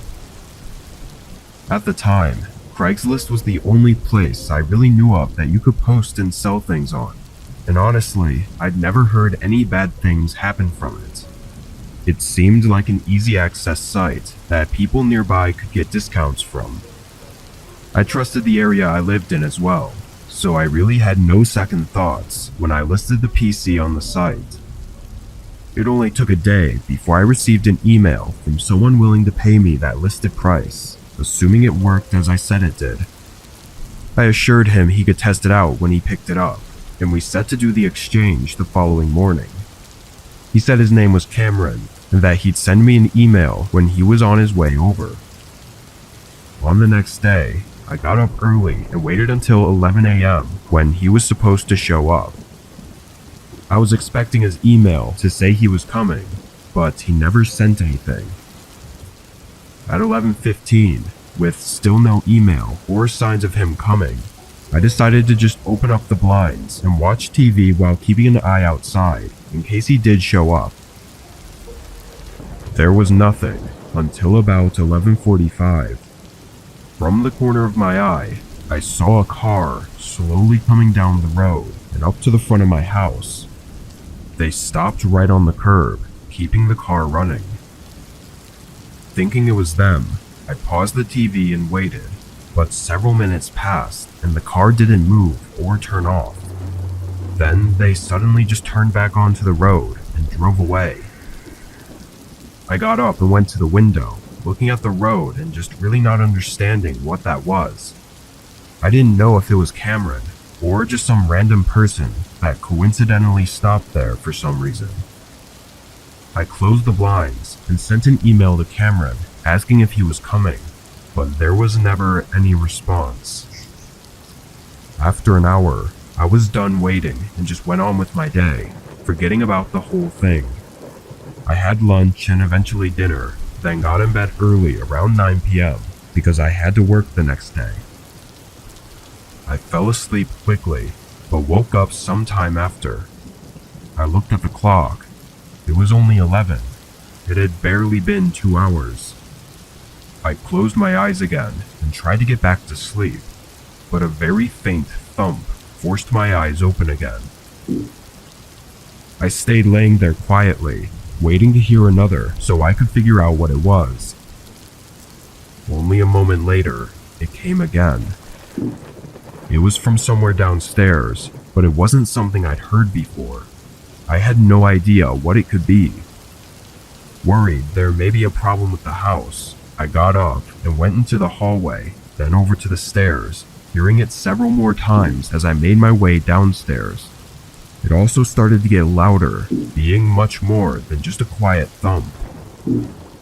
I slowed down, stepping quietly through the kitchen, and turned the corner into the back hall.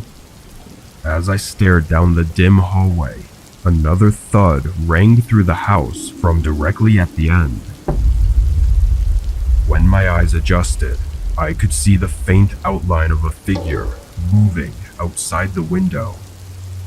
My heart stopped for a second, then another heavy thud shook the window, causing me to jump and step back.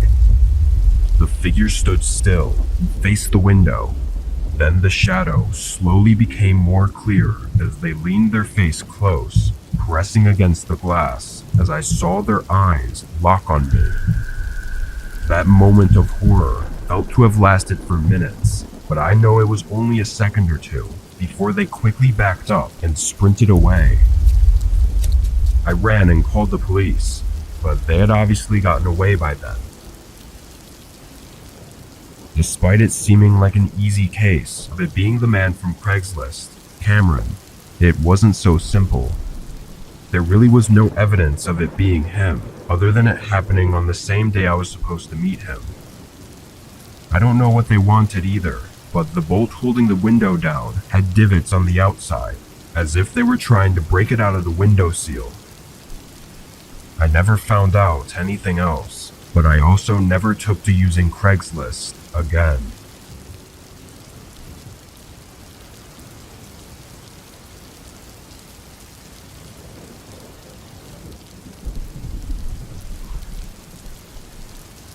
I'm 26 years old, and this year I settled on a house. I'd been living with my roommates for the past almost 8 years, and seclusion is something I value, so finally buying a home for myself was a huge achievement. It was in a neighboring town about 2 hours out from where I used to live. This town was much smaller in scale and had way less buildings. That's not to say every house was on a farm or anything, but the neighborhoods were definitely not full of close together rows of houses. They were spread out, separated by fields of trees and grass. The home I bought was no exception, being modest and among the less expensive side of the housing market. It was out in a forest a few miles away from the market center in the town. On the day I moved in, I still hadn't met anyone in the area, not the neighbors or the townspeople. And with the house being so far out, with trees blocking the surrounding views, it really felt like I was moving out into the middle of nowhere, completely alone. Saying it like that makes it sound more eerie than it really felt, but it wasn't all that comforting of a thought either. I had a rental van for the day, so I got to work right away unloading my things into the house. To be as quick as possible, I tried to put pretty much everything right in the living room, rather than sorting it as I go. This took a few hours, and the sun was coming down just as I was finishing up. I set down a few boxes in the house, and started walking out to the driveway for the last couple of boxes, but was caught off guard by a man standing on my porch, almost blocking the whole front door. He startled me, making me jump a bit before showing slight embarrassment and asking what he was here for. The man, looking about 50 or so, smiled and introduced himself as my new neighbor. I said it was nice to meet him and made a short smile, but couldn't really help but think about how I never saw him walking up the driveway to my house. In fact, I had no idea where he came from, given it was just forest around my house. The man stayed there, just kind of looking at me for a second, then turned and walked off my porch. I stood and just soaked in the strangeness of the encounter. After a moment though, I stepped back outside and quickly got the rest of the boxes into the house.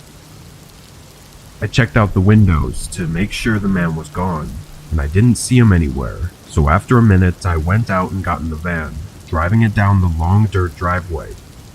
It had only been a few minutes since the man had left, yet I didn't see him walking as I drove down to the main road. There were no other paths that I was aware of, so this made me a bit more uneasy. Anyway, I returned the van and got a local taxi back home, then started on unpacking. I wasn't working fast because I was already tired and it was late, but I wanted to get some of the furniture put together before calling it a night. I grabbed the pieces to my bed frame and lugged them into my bedroom, beginning to piece it together before a sudden knock interrupted me. I stopped and listened, kind of shaken by it. I got up and quietly walked up to the front door. I kept the door shut and locked, but looked out the peephole and saw the same man from during the day, but this time something was off about him, more so than before. His body was shaky, with his head moving around in an uncanny way, but his eyes were fixed on the doorknob. He was staring at it intensely, standing close to the door as if waiting eagerly for me to open it. Hey, it's your neighbor. Can you open the door? He yelled, and then knocked again. I still remained on the other side, looking through the peephole. His face began to show frustration and anger, and he banged on the door one more time. He then turned and faced the pitch-black forest, looking out into the darkness. He held his hand up and did some sort of waving motion, followed by him running out into the forest in the direction he waved at. Terrified, I immediately called the police, but it was too late for them to be found and questioned. After that night, though, I never saw the man again. Even to this day, I now have met my neighbors, and of course, none of them were that man.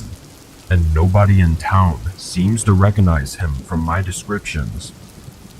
I don't know who the man was signaling to in the forest, or even how many people could have been out there, waiting for the man to gain my trust and get me to open the door.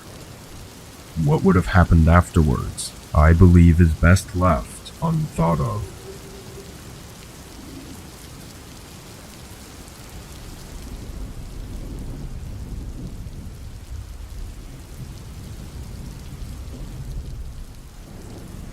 Not more than a week or two ago, I hiked out on a long trail in the dense woods behind my town. I lived in a really close-knit town with just under 1,000 people, so we were pretty far out from any big populated cities. The woods on the outskirts were very flat, no mountains or hills, but had a few ponds and some small rivers running through the middle. I was heading to one of these rivers. I'd been there before a few times, though I'd never had the chance to camp there until this day.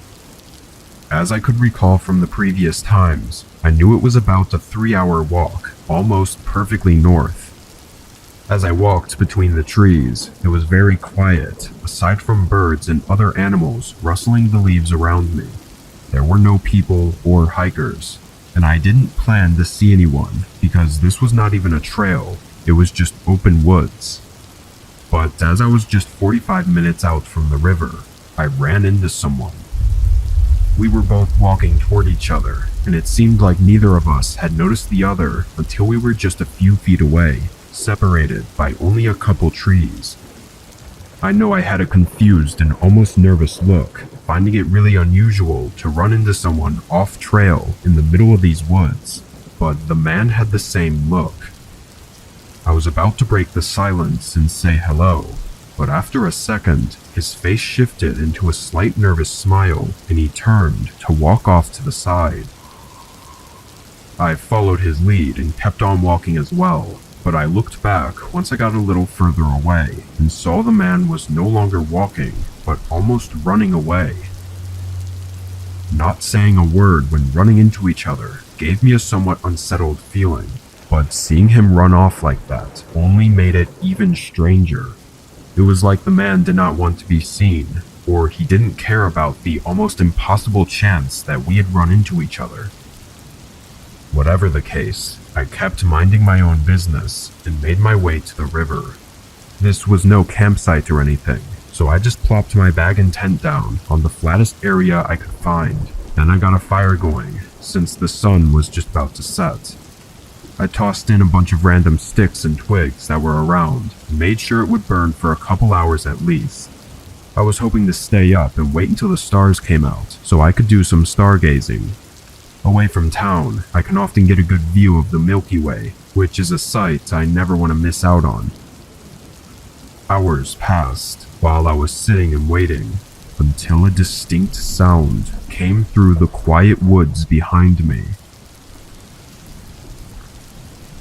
Footsteps, slow and careful ones. I turned and looked, not seeing much in the dark.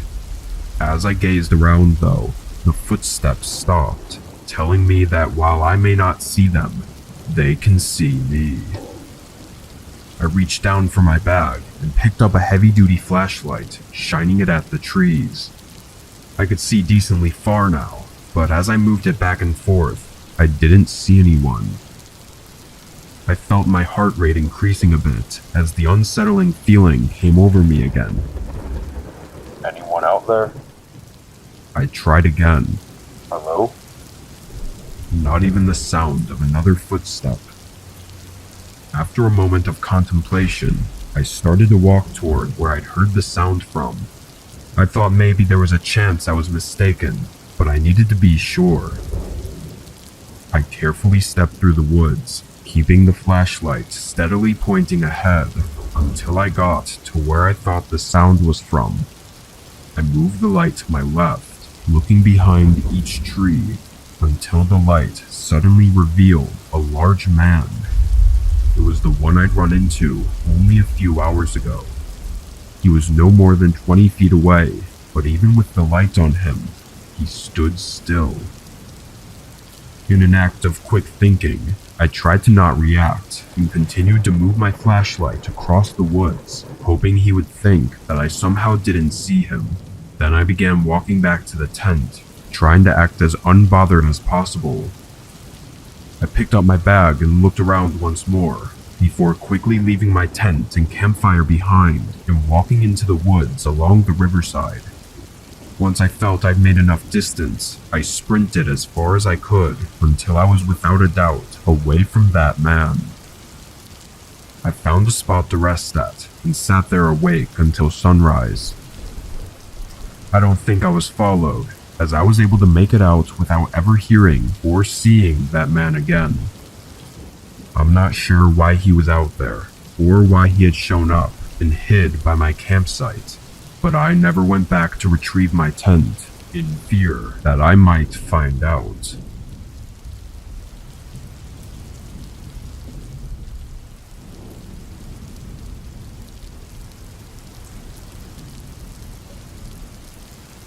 A couple years ago, I moved out of my dorm room and into an apartment. Of the few pieces of furniture that we had in the dorm, none of it was mine, so I was basically in need of everything.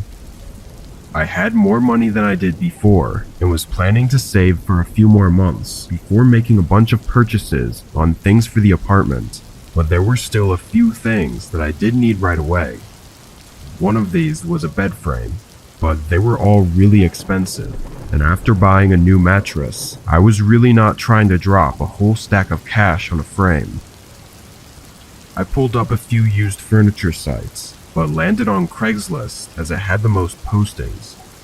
A lot of them were really cheap, or even free, but they all looked horrible. Then I came across one that wasn't too bad. It was just a plain old wooden bed frame that didn't look too beat up. I sent a quick email asking if it was still available, then went on with my search. A minute later, I got a reply.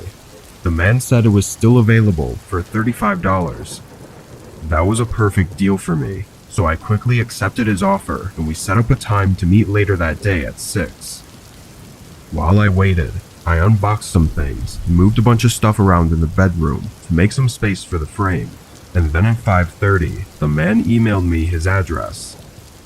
It was 20 minutes away in an area that I hadn't been to yet, though I wasn't exactly familiar with anywhere too well since I just moved. I grabbed some cash and headed out. As I drove, I looked around frequently to try to get myself familiar with what was around, but about halfway there, everything sort of dropped off. The town I was in very quickly ended, and the area became a lot less populated with buildings and houses. It was not what I expected. As I got to the neighborhood his house was in, I felt a little bit better seeing that the houses weren't too far apart, and it did look mostly normal. However, they were definitely not nice-looking houses. I pulled up to the address and parked in the driveway. The lights were on, and the front door was left open. I got out and walked up, ringing the doorbell. The man came a moment later. He was tall and heavy, wearing a hat and jacket as he invited me inside. He didn't really look strange in any way, but something about him made me feel strange. It was just the way he talked, I guess, kind of like we'd been buddies for years. I followed him upstairs and down the hallway that led to a small spare bedroom.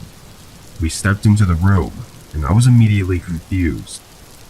The room looked occupied, with a dresser, nightstands, and even clothes laying around, and even the bed frame had a mattress on it with sheets and blankets. I clarified with him that I was only wanting to buy the bed frame and not the mattress or anything else, and he said of course. I looked back over at the bed frame, seeing it looked like it was fine enough, so I said I'd buy it. He smiled and offered to help me drag it out to my truck, but said he'd want a drink before we get to it. The man walked back into the hallway and came back surprisingly fast with 2 glasses of beers that he must have been keeping in the next room over. He held one out to me, but I politely declined. He looked confused and said it'd be fun, acting like we might as well hang out since we're here.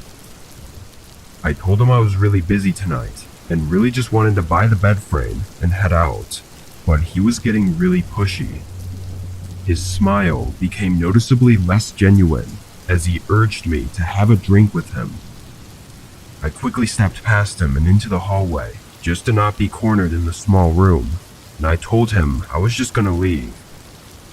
I turned to walk out, and he immediately changed his attitude to being overly nice, apologizing and asking if I wanted to take the bed frame for free.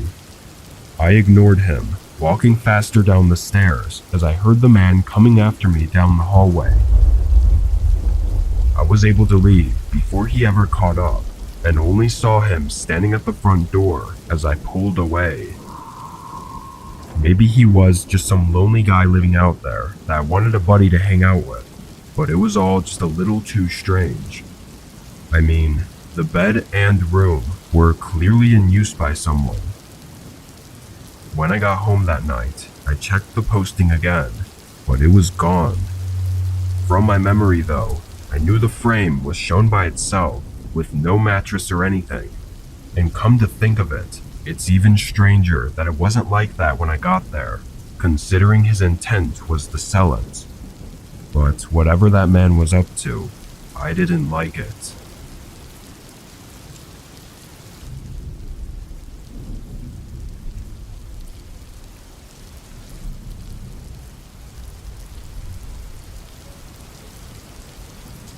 I work at a gas station in the center of my town.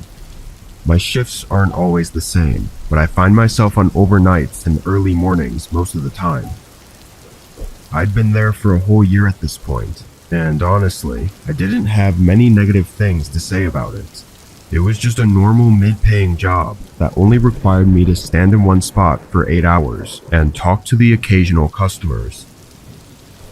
On this day, I was working an overnight shift, the typical 10 to 6.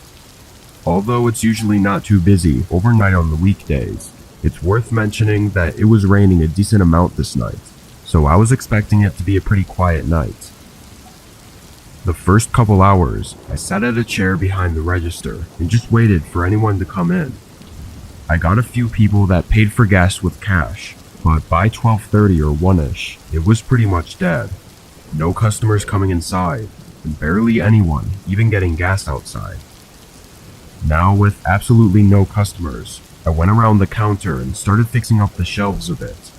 They weren't too bad, but it was just a way to keep myself busy. As I was doing this, I had my back facing the windows, but I saw headlights glare through the store as someone pulled into the pumping stations. I didn't look because there was nothing interesting about it, just some guy pulling in to get gas. I kept on with tidying up the shelves for maybe 10 or so minutes before I unconsciously glanced out the window. The car was still there by one of the pumps, with a man standing right next to it, and as soon as I looked, the man shifted away, making it obvious that he was looking at me. After seeing that, I felt really weirded out, especially since they'd been there, supposedly pumping gas for a whole 10 minutes. I went back to the counter, then checked out the window again 30 seconds later, seeing the man getting in his car. The headlights flashed a few times, like he was trying and failing to turn it on, but he eventually got it running and drove away in a hurry. I stood there and just looked out the window for a minute, and something just really didn't seem right. I got an idea and pulled up the recent transactions for the pump he was at. The last time it was used was hours ago. He was there for 10 minutes with no reason at all other than watching me through the windows. I stayed behind the counter for a while, trying to just wait out the rest of my shift. A few more cars came and went, and then it got really quiet again for a while. And around 3 a.m., I heard something outside. The rain was heavy, but a rhythmic shuffling noise on the ground was barely audible through it. Footsteps right along the side of the building, moving toward the back. I tried to look out the window, but there was no good view. I did notice that no cars were in the parking lot or by the pumps though. I quickly left the counter and went to the back door, which was a heavy metal door that had no windows or anything on it. I pressed my ear against it and listened as the footsteps got louder and louder until they were right on the other side of the door. My eyes moved to the handle, waiting in the silence before the handle turned slowly and slightly, but getting caught by the lock. It went quiet again. Almost a whole minute passed. Then a man's voice grunted in frustration as a sudden sharp sound slid across the other side of the door. Footsteps followed soon after, leaving and going back to the side of the gas station. I ran back to the front, waiting to see them walking away, but didn't get any sight of them. Acting quickly, I picked up the store phone and dialed 911, hoping they could catch him before he got too far. I didn't know what was really happening, but someone trying to get in through the back door had to have intended something bad. When cops arrived, they didn't find the man, but what they did find was a car on the side of the road less than a quarter mile away. The same car I'd seen earlier with the man who was watching me.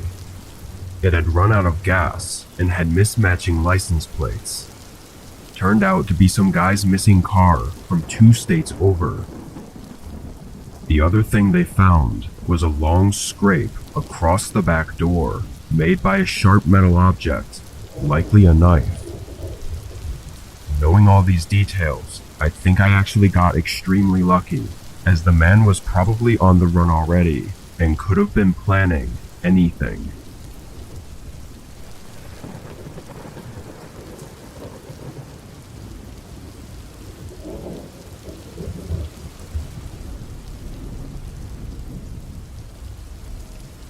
I was working late at the office one night. We have a big 2-story building in a business complex, and sometimes if we have to catch up on work, we kind of have to stay late. I had taken 2 sick days the week before, so I really had to get my project done and didn't have much time left to do it. I planned to stay a few hours this night and a few hours the next night to get caught up, leaving anywhere between 1 and 2 a.m. Often others would be there late as well, but this night it was just me. I was working at my desk, which was in the middle of a whole room full of desks. As I typed away on my laptop though, I started to get a little drowsy, and after fighting it for a bit, I got up to make some coffee in the break room. I started the machine and leaned against the table, barely keeping my eyes open as it slowly poured into the mug. But a sudden thud shook me awake. It sounded like it was downstairs, but it was really loud, resonating through the whole building. Nothing followed the sound though. It was just the one thump. I walked over to the doorway and looked out at the stairs, debating whether or not to see what it was. Honestly, I was so tired, I thought it had to just be something falling in one of the rooms downstairs, and chose to not investigate. I grabbed my mug and went back to my desk, continuing to work. I sat there for an hour, non-stop working, but the coffee really wasn't fixing my sleepiness problem. I kept working though, trying to power through it, but I was only prolonging the inevitable. At some point, I dozed off at my desk. When my eyes opened, I remember being immediately irritated and somewhat dizzy, like I'd been annoyingly woken up from a deep sleep. As I regained my senses though, I noticed a sound coming from somewhere in the building. It was a beep, sounding every 4 or 5 seconds, but was very faint. I looked at my laptop, seeing it was nearly 2 a.m. I decided it wasn't worth trying to work anymore, so I packed up my things and brought them with me as I left the room, to both check on the beeping and to leave afterwards. As I got to the stairwell though, the beeping started to make me nervous. I'd never heard it before, and there was something eerie about it. Maybe I was too tired before to fully comprehend it. I walked down the staircase, and now with the beeping much louder, I peered into the long main hallway. At the far end, there was a metal rod laying on the ground, right in front of the open entrance door. I felt blood rush from my face, knowing it should be locked up, and realizing the beeping was from the building's security system. With nothing but instinct to go off of, I ran down to the opposite end of the hallway and out the back door, getting in my car to call for help. Although I was out of the building, what I learned next was far more terrifying. Police pulled in and searched around, not finding anyone or anything, and that's when we checked the security cameras. At 11 p.m., a man could be seen walking up and breaking the door open with a single hit from some kind of tool, creating the bang sound that I heard while getting coffee. He then quietly moved around the first floor and up to the second, where he came into the office I was in and stood quietly only a few feet behind me while I was working at my desk. He then went back downstairs, coming up again while I was sleeping and walking around the whole office, even going right up to me and searching around my desk. It's not clear if he stole anything, as there weren't cameras in every room, but there didn't seem to be any obvious answer as to what he was doing there. After seeing the security tapes though, I've never stayed alone at that office again.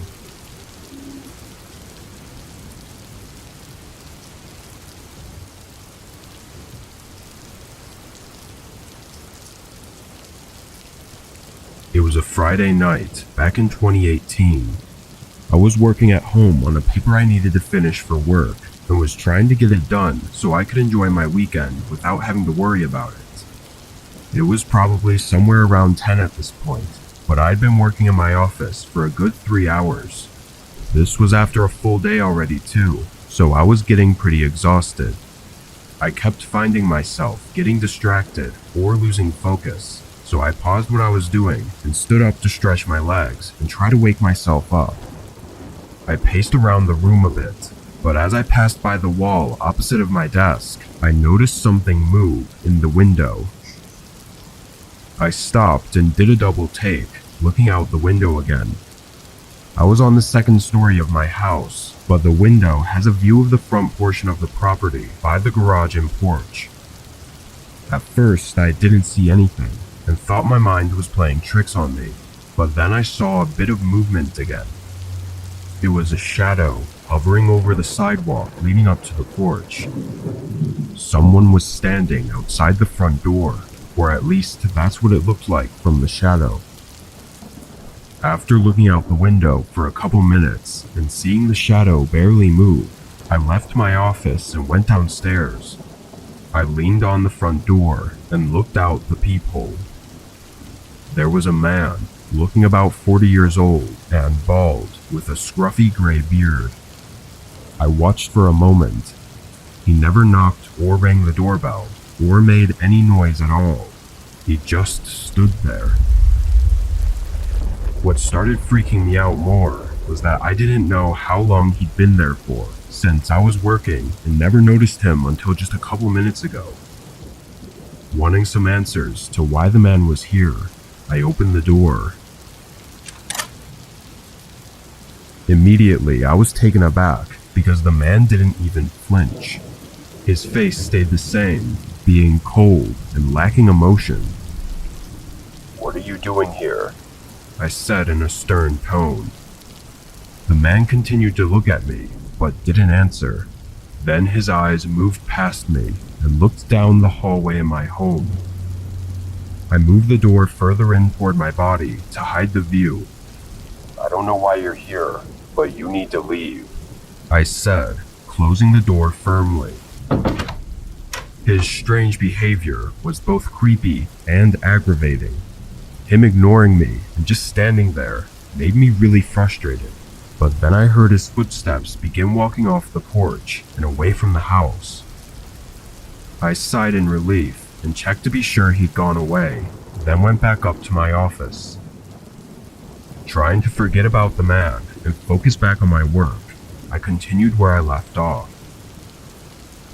About 5 minutes later, and just as I was beginning to really start working, a sudden knock echoed through the house. It was from the front door, but the knocks were loud, like someone banging on the door with their whole fist. Irritated, I got up and quickly ran down to the front door, swinging it open aggressively with the intent to yell at the man. But when I saw him, I quickly changed my mind. Something about the look in his eyes and the way he was standing instantly shifted my anger into fear. I looked down at his hands, seeing him holding something to his side, like he was trying to conceal it from me. All I could make out was the top of a small handle, resembling that of a knife. I looked back up at him, only to see his whole body jolt toward me.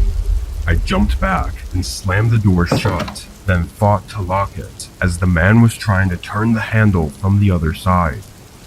Once I got the handle and the bolt lock latched, the man started banging on the door again for several seconds before running away. I stood there with barely any breath in me, feeling my adrenaline still surging through my body. Shakily, I went to the office and called 911.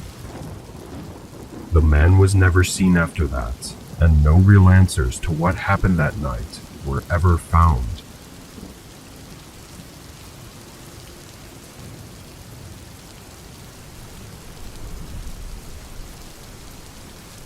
I was out camping in Colorado a few years ago during fall. This camping trip was an impulse decision, as I just felt like going out for the night and spending it in the calming nature.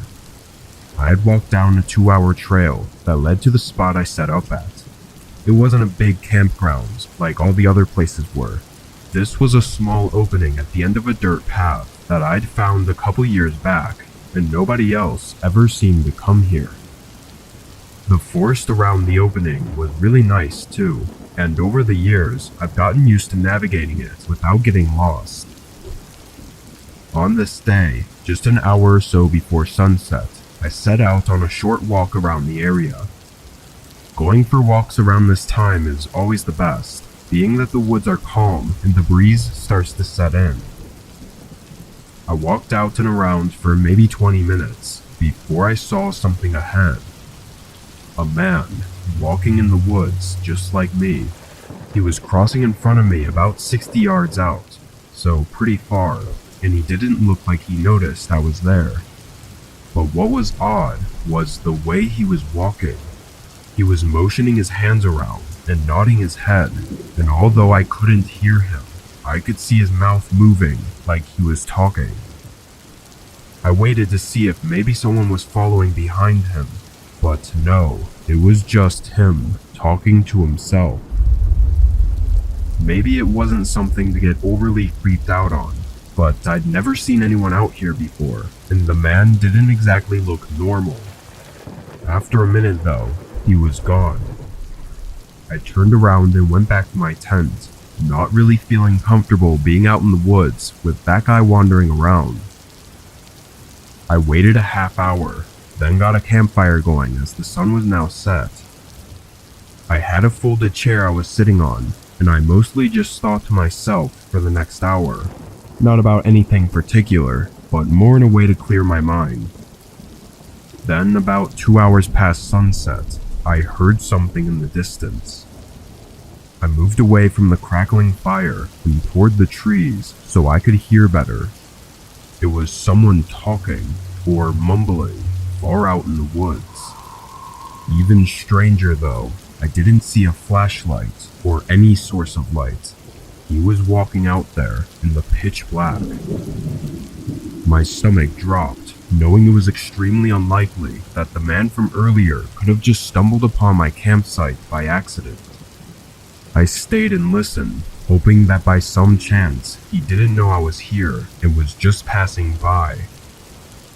30 seconds later, the voice faded out.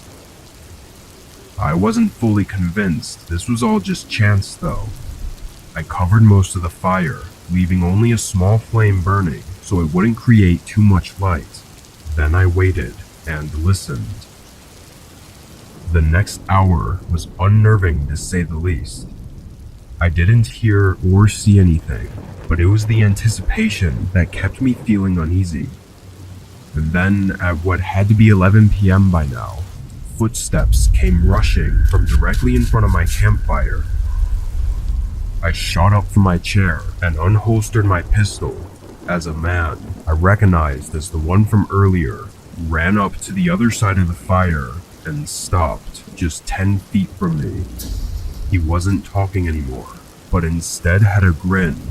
Not an over-the-top smile, but just a slight, friendly grin. As I aimed at him, he said nothing and did nothing. He just looked at me. Walk away. Right now. I said under my breath, trying to be as intimidating as possible. He looked me in the eyes, then down at my gun, and then back at me. His grin went away, and there was a moment where it felt like he was just about to do something. But then he smiled again and walked off into the woods. I didn't waste any time, packing things up with one hand as I kept my pistol out, then left in the opposite direction from where he went. The whole way back, I was so paranoid that I kept thinking I was hearing the man's voice, talking to himself again. What he was doing out there, and what he was trying to do to me, is anyone's best guess. Had I not been prepared though, I don't think I would have been able to leave those woods.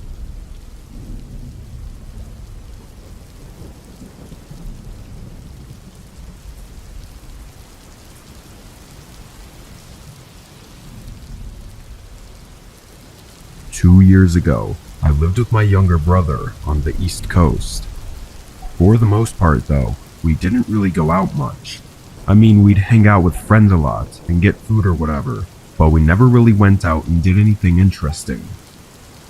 I started to look up things to do, and one of the most common suggestions was camping because we were right along the Appalachians. I told my brother, but he didn't seem very interested. A couple days later, I went out and bought a few things, like a small tent and some safety tools, then packed up one of my old backpacks and drove out to a nearby trail. Yes, I was really inexperienced, and going camping alone was not a good idea, but I'd only planned to be out for one night, so I figured even if there was a problem, it wouldn't be so bad. After an hour of driving, I got to the trail. No other cars were parked, and I didn't see any other people. I got out and put on my backpack, then walked to the trailhead. It was thin and not a really well-made path, but was good enough. I don't think it was a popular trail. I just found it by scrolling through a huge list and choosing one that wasn't too long. As I hiked down though, it became more and more clear how little used this trail was. Bushes were overgrown and blocking the way, and even in some portions, the grass had grown in and made it really hard to tell what was the trail and what wasn't. But after an hour, I made it to the end. After seeing the trail, it was about what I'd expected the camping ground to be. It was small and mostly overgrown, but there was something I noticed right away that caught my attention. A pile of logs on the other side of the camping ground. I walked up to it and saw that flakes of charred wood were blowing off in the wind, so it had to have been used recently, maybe even the night before. I looked around again, not seeing any tents or signs of someone being here though. Unsure about it, I went to the other end and put my things down, then got to work on the tent. It wasn't that late yet, so I took my time to make sure the tent was well made. Once I was done, I took a breather, sitting down and chilling for a bit. There was about an hour left of sunlight, and I spent it eating and sitting inside the tent on my sleeping bag. After a while, I could tell the sun was setting, But soon after, a sound came from somewhere nearby. A crackling sound, like from a campfire. I unzipped the opening and stepped out, being immediately faced by a man sitting across the campsite, right next to where the half-burnt logs were. He was older than me, probably in his 40s, but there wasn't much else I could see from the little amount of sunlight coming in through the trees. He was already looking at me, so I nervously waved my hand at him.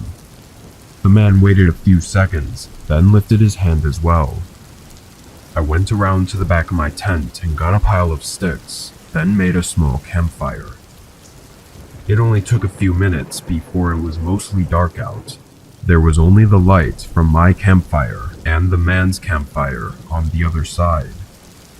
I kept looking over, trying to see if he had a tent or a backpack or something, but all I could see was him. Every time I looked, I only got more weirded out and uneasy. Where did he even come from? My tent was set up right next to the trail, so I would have heard him walk up unless he came from the other side, which was just empty woods. I sat out there for at least an hour, probably 2, and never saw the man move from his spot. He just sat by the fire, looking forward. Eventually, I went inside my tent, figuring I had to be overthinking all of this, and the man was probably just another camper. He was at a public camping ground after all. I laid down and tried to rest, but I don't think my mind would let me sleep for some reason, so I just stared at the ceiling and listened to the faint crackling of the man's campfire. I was in there for probably another hour before I heard leaves slowly crunching, making their way toward my tent. I sat up and listened more carefully until I could see the shadow of the man standing on the other side of the fabric. My whole body froze, watching him just stand there for a moment, not moving, not speaking. Then his shadow started moving away as I heard the leaves crunch into the distance. I quickly unzipped the tent and looked out. The campground was empty. The man was gone, having left only the burning logs. I started to pack up, shoving the tent into its holder and even breaking some of the rods just to move faster. I left without ever seeing the man come back. As for what happened out there, or what was going to happen, I really don't know.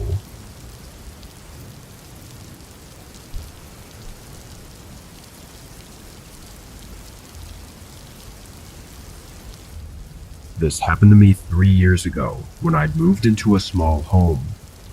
It was only a mile from where I was living before, so it wasn't a very unfamiliar place at all. However, it was on the side of town that I didn't really go to often, due to it having a record of crimes and just overall a bad reputation. At the time, I wasn't in a good financial place, so I had to go with the cheaper places, which happened to be in that area. The day I moved in, I didn't talk or really even see anyone. I just moved my stuff from the U-Haul into my new place. On the second day, I started the unpacking process by moving the boxes and furniture into the rooms that they belonged in. Once I got to moving my office furniture though, I saw something out the window that caught my attention. There was a man, young, like 25 years old, standing in my driveway. I watched as he just looked at the house and walked into the yard, looking into my windows from afar. Getting uncomfortable, I left the window and went downstairs to confront him, but when I opened the door and looked outside, he was already gone. Not in my yard or driveway, or even on any of the sidewalks. He just completely left. I waited to see if he'd come back, but then shrugged it off and got back to what I was doing. Yeah, it was weird, but I didn't know what exactly I was supposed to do about it. I got my office set up, then went out to get some lunch before getting back to work on the bedroom. By 8 p.m., I was pretty tired. I kept on with it for as long as I could, but once 10 o'clock rolled around, I was just done for the night. The house was still a mess, but I left it as is, turning off all the lights and getting in bed. It only took a few minutes for me to fall asleep. When I woke up, I rolled my head over and looked at the clock I had laying on the floor. 3 a.m.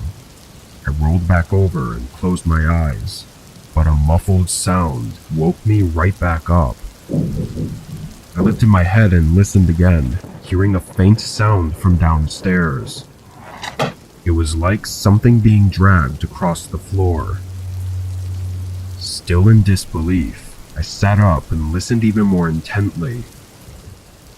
A few seconds later, a similar sound came again. I stood from my bed and walked over to the bedroom door, opening it and looking down the hallway as I listened. But as soon as I opened the door, all the sounds stopped. I walked into the hall and over to the staircase. I went down a few steps and looked over the railing, but I didn't see anything, and the house was still completely quiet. When I got to the last step, I flicked on the light. At first, everything looked okay, nothing missing and nobody in the house. But then I noticed something really strange. All of the furniture and boxes that were against the walls had been pushed away, and behind them, there were several carved out portions in the wall. I felt blood rush from my face as I realized that someone had to have broken into my house and may even still be inside. I ran up to my room and called for help, but the house remained quiet the whole time I waited. What's more unsettling is that the cops couldn't figure out how the intruder got inside or back outside, nor did they figure out why the person broke in. The only idea is that it looks like they were looking for something in the walls. I don't know what, but there was nothing else to go off of. I think back to that man I saw standing outside my house, wondering if he was the one to have broken in. But even 3 years later, nothing else is known about what happened that night.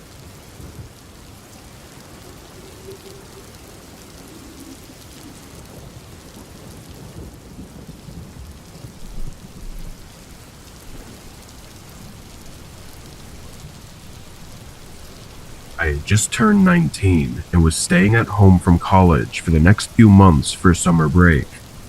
My mom lives in the city in the same house I grew up in, but my dad moved into a small home outside the city. It was backed up to the woods, and I always felt so relaxed while I was there. Just being away from everything felt very freeing. Anyway, over the course of the summer, I got the idea to go camping for just a night somewhere in the woods behind my dad's house. I had all the gear already, and I'd gone camping before, so it just seemed like a harmless, fun night. I didn't plan on going far out, maybe just walking for a half hour, then finding a good spot to set up, so I left about 2 hours till sunset. I walked with no music or anything, just soaking in the environment and sounds of nature, until I made it far enough out to start setting up my gear. I pitched my tent and got a fire going, then relaxed as the sun set and the woods fell quiet. A couple hours into the night, I went to bed. I had planned to leave in the morning, but when I woke up, I felt like hanging out for a little bit longer. I went for a casual walk and sat by the tent. Surprisingly, the day felt to have gone by really fast. Before I knew it, the sun was making its way down. I packed up my things and cleaned up, then started walking back home. I walked between the trees, having a conversation with myself in my head to pass the time. But as the sun started getting lower and lower, I realized it had been a while since I'd left. I stopped and lifted my head, looking around. I didn't really recognize the area. Obviously, there was no path, so I could have just been walking in a slightly different direction, but something seemed wrong.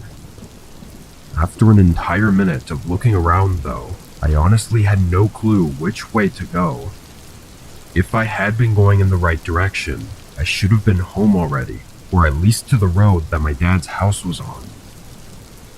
Racing the sun though, I decided to just continue in the direction I was going, hoping that at some point I'd reach a road.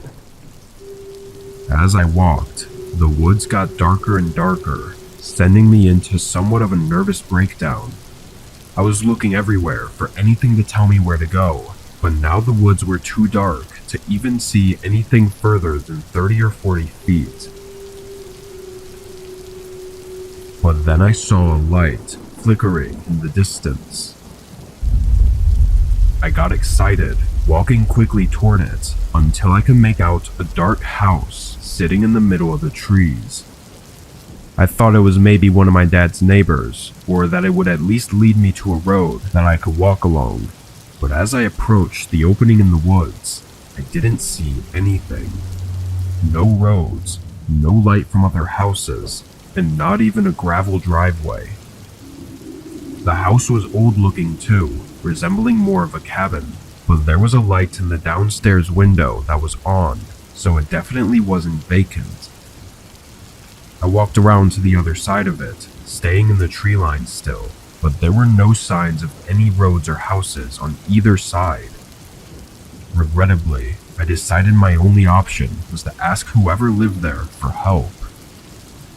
I walked up to the front door, listening for a second before ringing the doorbell.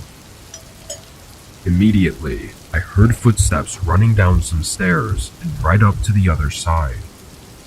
Knowing they were probably looking at me through the peephole, I called out to them.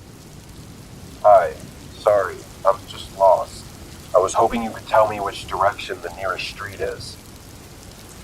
There was a pause, then they opened the door. Two men stood there, both looking to be in their 40s and appearing kind of disheveled.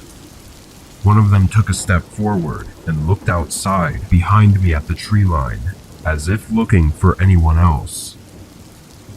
There was a moment where both of them were quiet. Come inside, we'll help you out. One of the men said, opening the door wider and stepping aside. I'm okay. I just need you to point me in the right direction, please. I said, not wanting to go in some random house in the woods, and also not really seeing the point to it. Both men frowned. Then one spoke, saying he just wanted to talk about why I was out here. I told them I was just camping and got lost, but they looked at each other like I was lying. Then one of them stepped out and stood pretty close to me as he looked around at the trees more intently. When he stepped out though, he revealed the room behind him, which only had a small lamp in the middle of the floor, surrounded by nothing but dust. I took a step away from the man, and both of them suddenly turned cold. Their facial expressions and body language just became empty as they stood there in silence, before the one lunged at me, trying to tackle me to the ground. Luckily, I reacted quick enough to slip away before the other man got to me. I sprinted for the trees, hearing one of the men's footsteps coming up behind me. But once I made it into the woods, the man gave up the chase, and soon after, the lights from the house shut off. Hours passed before I made it to a road, finding out I had hiked miles in the wrong direction.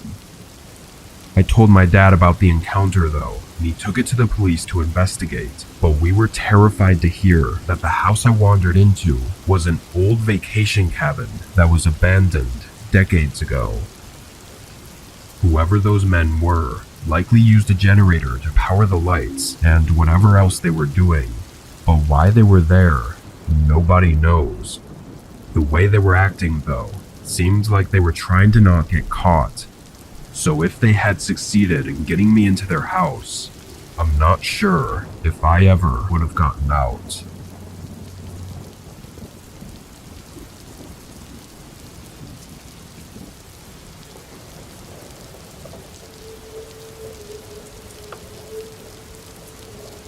I was driving back to my hometown from a work trip I had earlier in the week.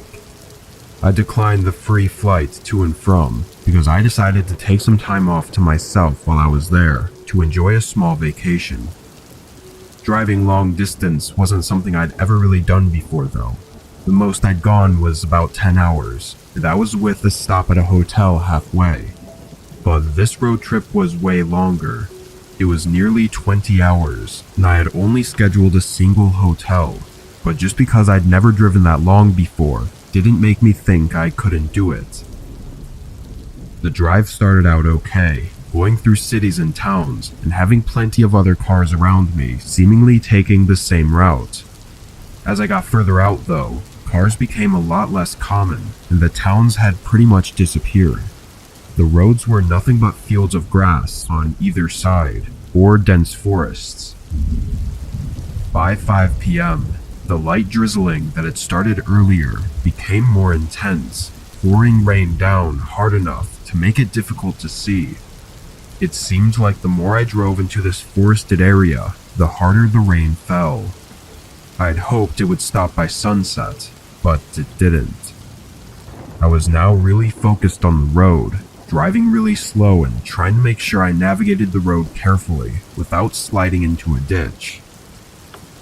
I drove through this awful rain for probably an entire hour past sunset when I started to realize the road was getting a lot more winding rather than straight. It began taking me much deeper into the forest, where the trees were close together and blocking all views. After a while, I started getting nervous, thinking this was really odd for a highway to be like this. I slowed down and pulled off to the side of the road, stopping on the shoulder. I took my phone out and tried searching up the directions, but there was no service. All I'd remembered of the route was that I had to take the same highway pretty much the entire way there. Maybe I was on the right road and was just paranoid, or maybe I'd been focusing so hard on trying to see through the rain that I'd accidentally merged onto a different road. The problem is that I had no way to figure out which of those two possibilities was right. I looked out the windows in hopes I'd see a sign or anything that could give me an idea of where I was. All I could see through the harsh rain were the woods all around me, fading into total black beyond my headlights. But then, only a minute or so after I had stopped there, a light came up behind me. I looked in the mirror as it got brighter, rounding one of the corners and coming toward my car. Their headlights were so bright, I couldn't even see their car though. All I could see was the beaming glare in my mirrors. I watched as the light started moving slower and slower until it stopped right behind my car. Part of me felt relieved that someone stopped to help me, but another part of me was thinking of the other possibilities. A whole minute passed as the car stayed there, leaving their headlights on and showing no signs of anything, until a door suddenly opened.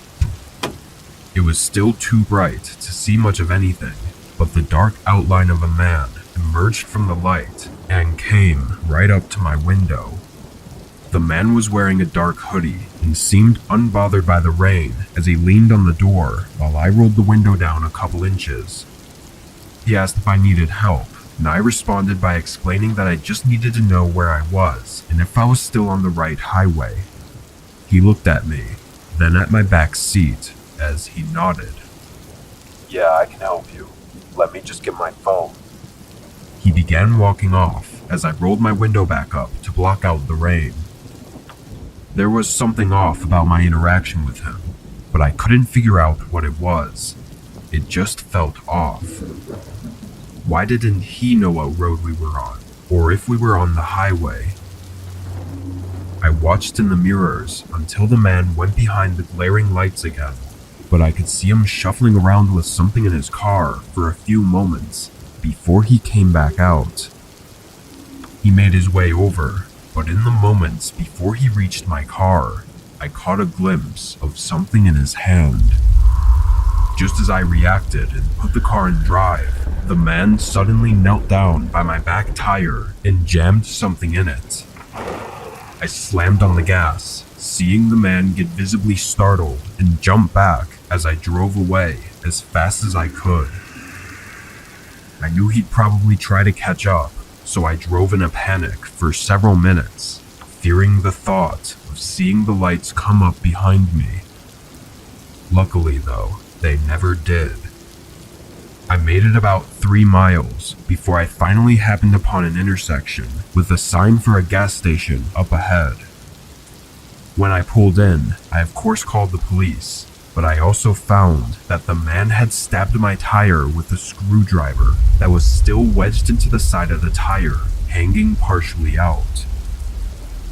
That still being in there and covering the hole is probably the only reason I was able to make it away without breaking down on the road.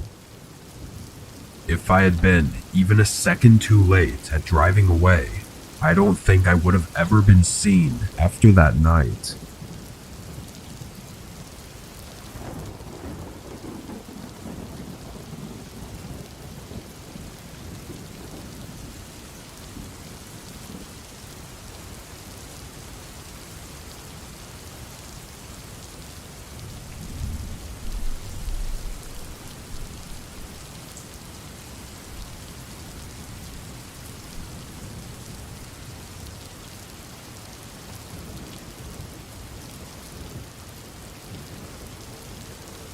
I live in a neighborhood home with my older sister. We rent the place and split the bills. This was last October, as the weather was just starting to get colder. My sister had plans to meet up with some friends in Florida, so she would be gone for almost a whole week. She invited me, but I couldn't take the time off work. Anyway, she left on Monday morning, which was a day I didn't work. I cleaned up the house and just enjoyed having some time alone.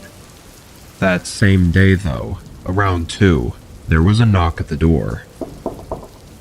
I thought it was maybe a package my sister had ordered, so I answered it. It was an older man, like early 40s. He wasn't holding a package or anything, though. "Hi, how can I help you?"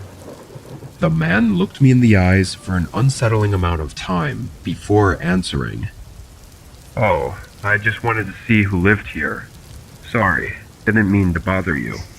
He smiled and nodded, then walked away. I thought that was strange, and wasn't really sure what he meant by that, but I closed the door and continued my day. As far as I'm aware, nothing else happened for the rest of the evening. The following day I had work, so I woke up early and headed down to the office. I got back home at 6. Only a half hour later, and while I was cooking dinner, there was a knock at the door again. I looked out the peephole before answering this time, and it was the same man from yesterday. He was easy to recognize because he wore the same exact clothes.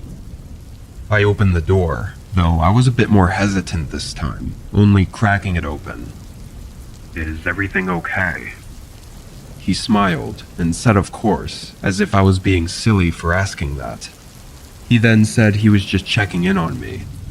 The way he said it was like it was expected or something. "Oh, are you a neighbor of mine? I didn't know," I said, assuming he must be one of those older nosy neighbors. It still would be strange for him to check in on me, but I would explain it.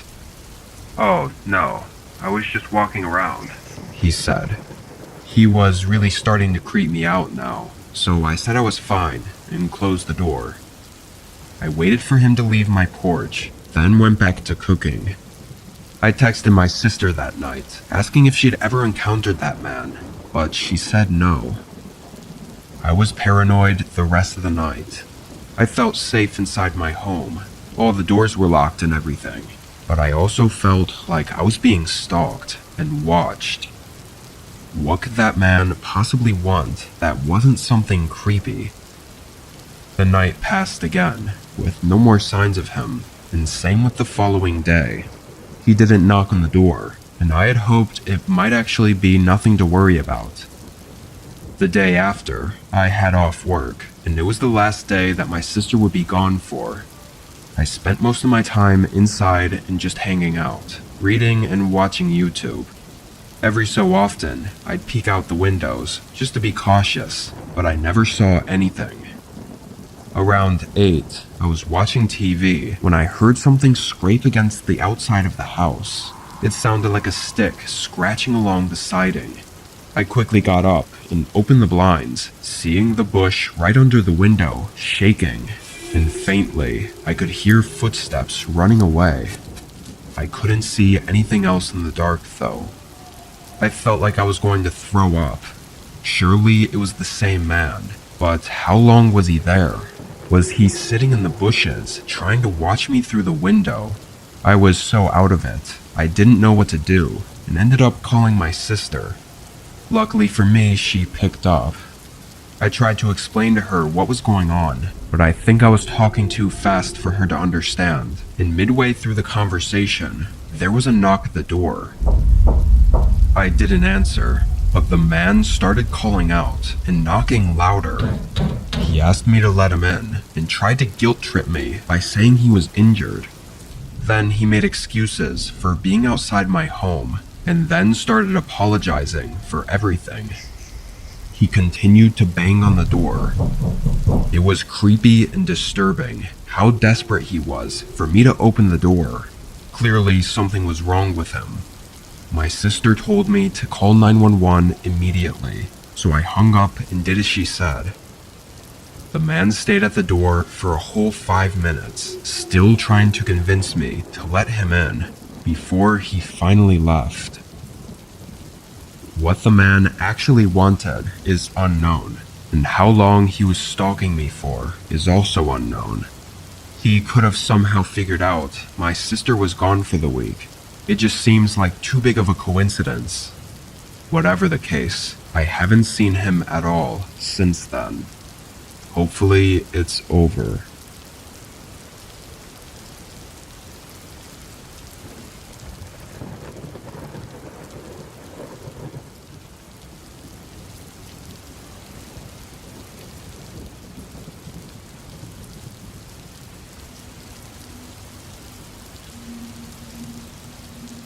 It was just before 2 a.m., and I had gotten an Uber back to my place after partying all night for New Year's. I don't think I was plastered or anything, but I definitely was well beyond tipsy, and I had a raging headache. When I got dropped off, I slowly made my way up to the front door and fumbled around with my keys for way too long before making it inside. I tossed everything on the floor and took an ibuprofen, then fell over on the couch. I was exhausted and tired, but the headache was keeping me from sleeping, so I kind of just laid there with my eyes closed for a while. I honestly have no idea how long. Randomly, though, the doorbell rang. It rang several times, and I never got up to answer the door, or even see who it was. At the moment, I didn't even care or think about it. I just wanted to lay there and try to sleep and not be bothered. Obviously, with it being the middle of the night, someone ringing my doorbell repeatedly should be pretty concerning. But like I said, I had a bit too much to drink. Surprisingly, not too long after they stopped ringing the doorbell, I actually managed to pass out on the couch. I couldn't say how long I was asleep for, but when I woke up, I was very groggy and felt weak, still with a pounding headache, and the whole house was dark. I stood up and tried to make my way to the kitchen to get a glass of water when I noticed a streak of light on the wall in the hallway. Even in my not-so-sober state, it was unmistakable what it was. The light was coming from the front door being partially open and moonlight spilling into the house. Was I really so drunk that I didn't close the door? There was no way. Before I could even walk into the hallway and look at the door, footsteps moved around upstairs. I froze, then hurried back to the couch and ducked behind it. There were 2 sets of footsteps walking right above me. I thought about making a run for it, but my hesitation ruined my chances as the footsteps began making their way down the stairs. There was a pause, then the sound of the front door shutting, and the streak of light disappeared. "Alright, let's get on with it," a man spoke. I was completely sobered up now, and realized they probably had just gotten inside moments before I woke up, and immediately checked the bedrooms upstairs. Not seeing anyone, they assumed the place was empty. My chest felt like it was burning from how fast my heart was racing. The men moved around in the room on the other side of the house and began chatting, like everyday regular talk about life. I don't know, but something about it was so disturbing and terrifying. I mean, if they were so comfortable breaking into my home and having casual conversations while doing so, then what the hell were they going to do if they found me? I could hear them taking things, robbing all the rooms in the house, before the footsteps made their way into the living room. The way I had it set up, the couch was diagonal in the corner, so I was kind of closed off behind it, but the couch was also short, so if they got close to it, they would easily be able to see me. I just listened as they walked around, moving things and opening every drawer and box they saw. Then one of the men started walking closer to the couch. I hoped and waited for their footsteps to stop or change directions, but they kept coming closer and closer until I saw their head show above me. They were looking down at the cushions though, and I guess they didn't see me in the side of their vision. Then they moved on to the next room. I sat there motionless for almost 30 minutes, listening to them rummage through the entire house before they finally left. I didn't hear them say anything about coming back, but I grabbed my phone and ducked back behind the couch as I called the cops. The situation is mostly exactly what it seemed like. The men came in and robbed the valuables from my home. I had forgotten to lock the front door, but there's some evidence that it wouldn't have mattered. A neighbor said they saw two men watching my house rather suspiciously over the course of the past week. Likely they saw that I lived alone and always parked in the driveway, so when I took my car to the New Year's party and came back in an Uber without my car, they thought I wasn't home. Thankfully, it seems they only intended to rob me and nothing more, but had they found me, who knows what could have happened.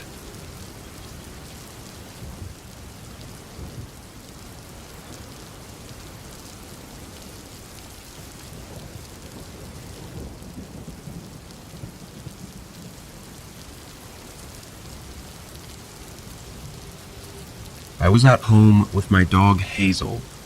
It was a normal night. I'd gotten out of work already and was just trying to enjoy the few hours I had before bed. I was watching TV and eating some snacks when Hazel got up and went to the back door, wanting to be let out. I got up and let her outside to do her business. I had a pretty small fenced-in backyard, so I never really needed to keep an eye on her too much. Usually she'd stay out for a while and sniff around anyway. While I was up, I put some dishes away and cleaned up the mess I made from cooking earlier, when Hazel started barking. She liked to bark at squirrels and stuff, but after a few seconds, she still hadn't let up. I walked over to the back door and opened it, seeing Hazel standing by the side of the fence and barking at it, like something was on the other side. It was just woods on that side of the fence, so I thought maybe she'd seen a coyote or something. Just to be safe, I called her back inside. I got back on the couch and turned the TV on. Something was immediately different about Hazel though. Usually she'd lay on or next to me, but she was sitting on the edge of the couch, head perked up and staring at the back door. No matter how much I'd call her over, she'd just glance at me, then go back to watching. She was like this for the rest of the night. A couple times I did look over there, but saw nothing. I thought she was just in protective mode for some reason, which she does randomly sometimes. We stayed up for a bit, then went to bed at 10:30.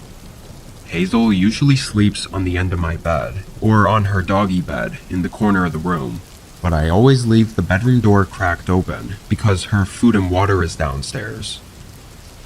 When I woke up in the middle of the night, I noticed the bedroom door was wide open, much more than I had left it.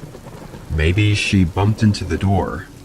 She wasn't in the room, and I didn't hear her nails clicking on the wooden floor, or the sound of her eating or drinking. On any other day, I'd probably just go back to sleep and not worry about it, but something gave me a bad gut feeling. Even my body seemed to have fully woken up already. I got out of bed and looked out into the hallway. The house was quiet. Hazel? I walked down the steps and into the living room. Everything seemed to be normal, but all the food and water in her bowls were still full. At this point, everything was rushing through my mind. I was scared maybe somehow I'd left the back door open and she ran away or something, even though I knew I didn't. I walked into the kitchen and my heart sank, seeing Hazel crouched underneath the table, shivering and shaking, and staring at me, completely terrified of something. I called her name again, and she didn't move, and then I noticed the back door was open. Everything was starting to come together in my mind, but I didn't know what to do. I felt trapped and scared and vulnerable. I hurried over to the table and picked Hazel up, then ran right out the back door. I left through the fence gate and ran over to a neighbor's house. It took a minute, but eventually they woke up and answered the door, calling the police for me. When officers searched my home, they didn't find anyone. There were a few signs of shoe prints around the house though, some even being upstairs. That whole scenario is so confusing and left me with hundreds of questions and zero answers. I don't know who it was, or why they broke in, or even how long they'd been inside for. Were they the one to open my bedroom door all the way? Were they hiding when I was looking for Hazel? Were they even still in the house? I almost wish I encountered them before running away, so I'd at least have some sort of answers. Now I'm left with nothing. I just have to live and hope it was some random thing, and that they don't come back.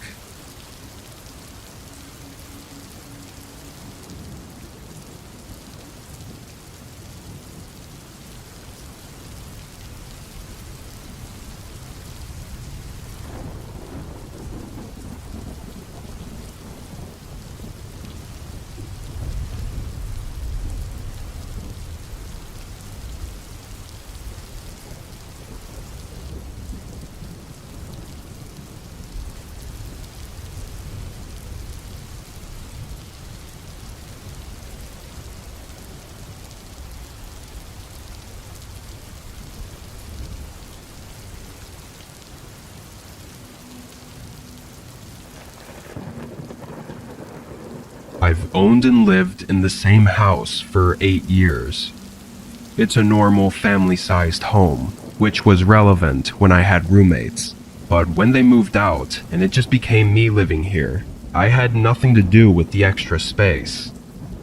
It was technically a 4-bedroom house, but I only used 2 of the bedrooms. One is my main bedroom, and one is the gaming room. The other 2 rooms were on the far end of the upstairs hallway.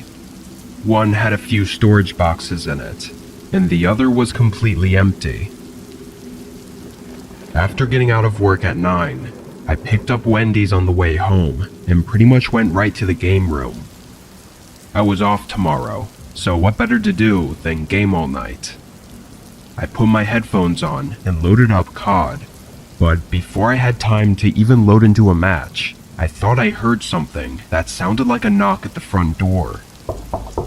I took my headset off and listened, but not hearing anything, and figuring they would have knocked again if there was someone there, I went back to my game.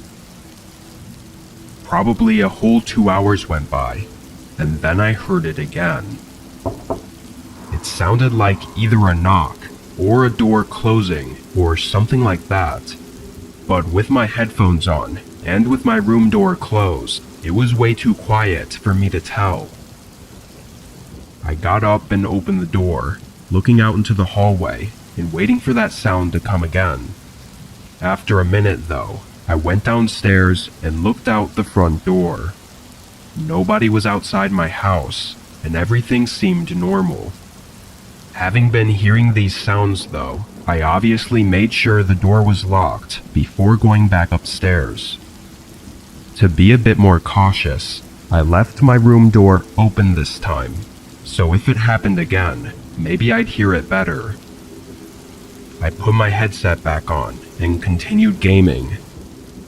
I played through a whole round, so like 20-ish minutes.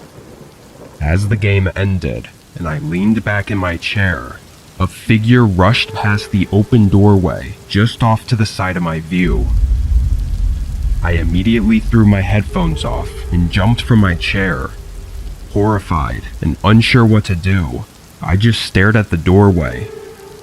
I didn't get the courage to finally move for several minutes. When I looked into the hallway though, and eventually the rest of the house, nobody was there. But the front door was unlocked again. When police came and investigated, it was clear that the person had been hiding and very likely living in the empty room. I hadn't been in there for weeks, or maybe even months, so all this time, they could have been just on the other side of the wall from me, and I had no idea. It's really scary to think about, especially if I'd happened to confront him. There's no saying what he would have done.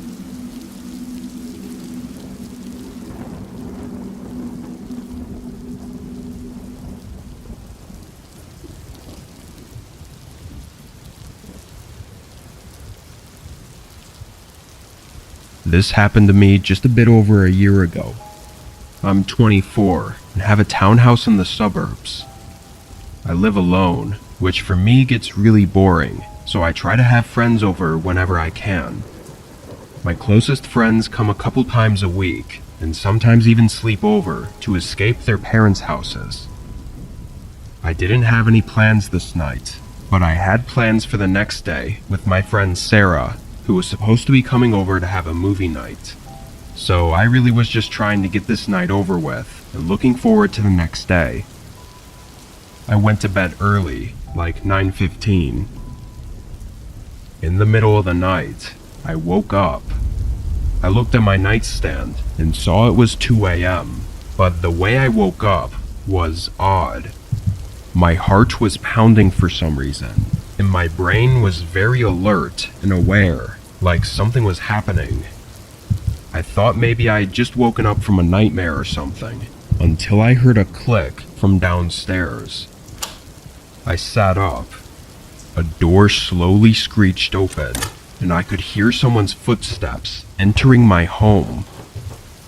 Although terrified, I thought this had to be Sarah or one of my other friends, as they all had keys to my house in case they needed somewhere to stay.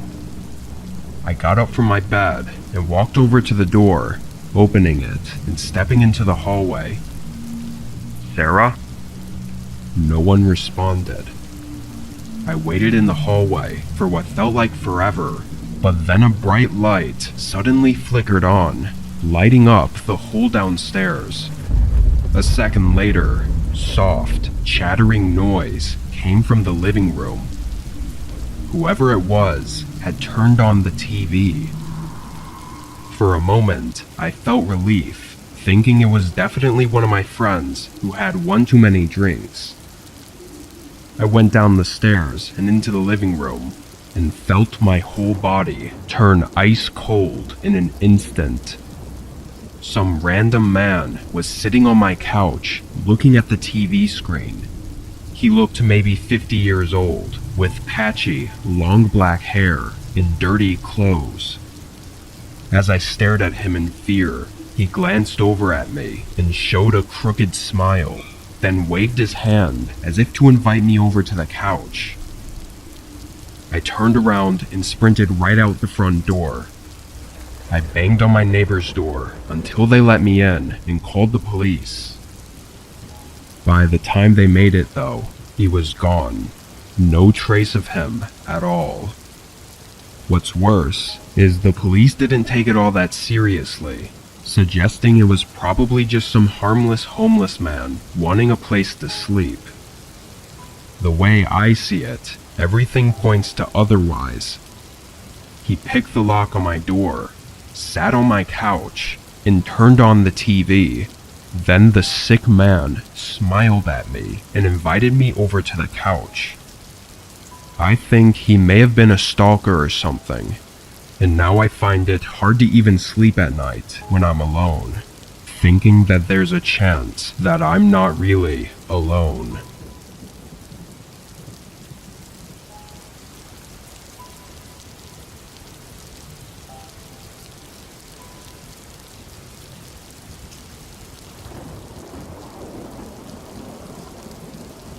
My friend Derek and I rent a house together. He's a pretty big partier though, and often stays out really late, or even sleeps over at others' places, so a lot of nights I have to myself. This was one of those nights where Derek was out at the club or something, so having the night alone, I brought out a couple cans of beer to our front porch and sat on the swinging bench we had set up. It was nice weather out, and with it being nearly midnight, most people were sleeping, and the neighborhood was pretty quiet. After being out for a little less than an hour, a person came walking down the street in front of the houses. He looked like a large guy and had a sweatshirt on with a hood over his head, but something was off about the way he was walking. He was very stiff, like only his legs were moving and his whole upper half wasn't. When he got up to the part of the road my house was in front of, he stopped and looked over at me. I waited a few seconds for him to say something, but he didn't say anything. He just stood there in the middle of the road, right in front of my house, and looked at me. "Hey buddy, you need something?" He stayed quiet for a moment, then started walking up my driveway. I stood up from the bench and yelled at him to leave, but once I realized he was getting pretty close, I hurried inside and locked the door behind me. I then watched out the peephole as the guy came right up to the door. He waited for another second before pulling out something from under his sweatshirt. It was hard to see from the small view I had, but it looked like maybe a hammer or a crowbar or something. Once I saw that, I knew what was likely about to happen. I ran upstairs and locked myself in the bedroom, dialing 911 and trying to be quiet. I could hear the wood splintering off the door downstairs as I pleaded with the operator for help. Then there was a loud thud and silence. The broken door swaying on its hinges was the only sound. I waited anxiously, only assuming that I'd hear the guy's footsteps approaching the bedroom door at any second. But seconds turned to minutes until I heard a cop car pull into my driveway. I thought about running down to the officers, but the operator suddenly told me through the phone to stay where I was and wait for the cops to get to me, so I sat back down. 30 seconds later, I hear one of the officers walking up the stairs, followed by them shouting and firing off a taser. The guy had been standing right outside the bedroom door, as if he was just waiting for me to open it. He was arrested and apparently was very drunk, but I have no clue who he was or why he did what he did. As far as the officers have told me, the guy wouldn't even say why he was walking down the road or what he was even doing there. All I know is if I had opened that door, it would have been the last thing I ever did.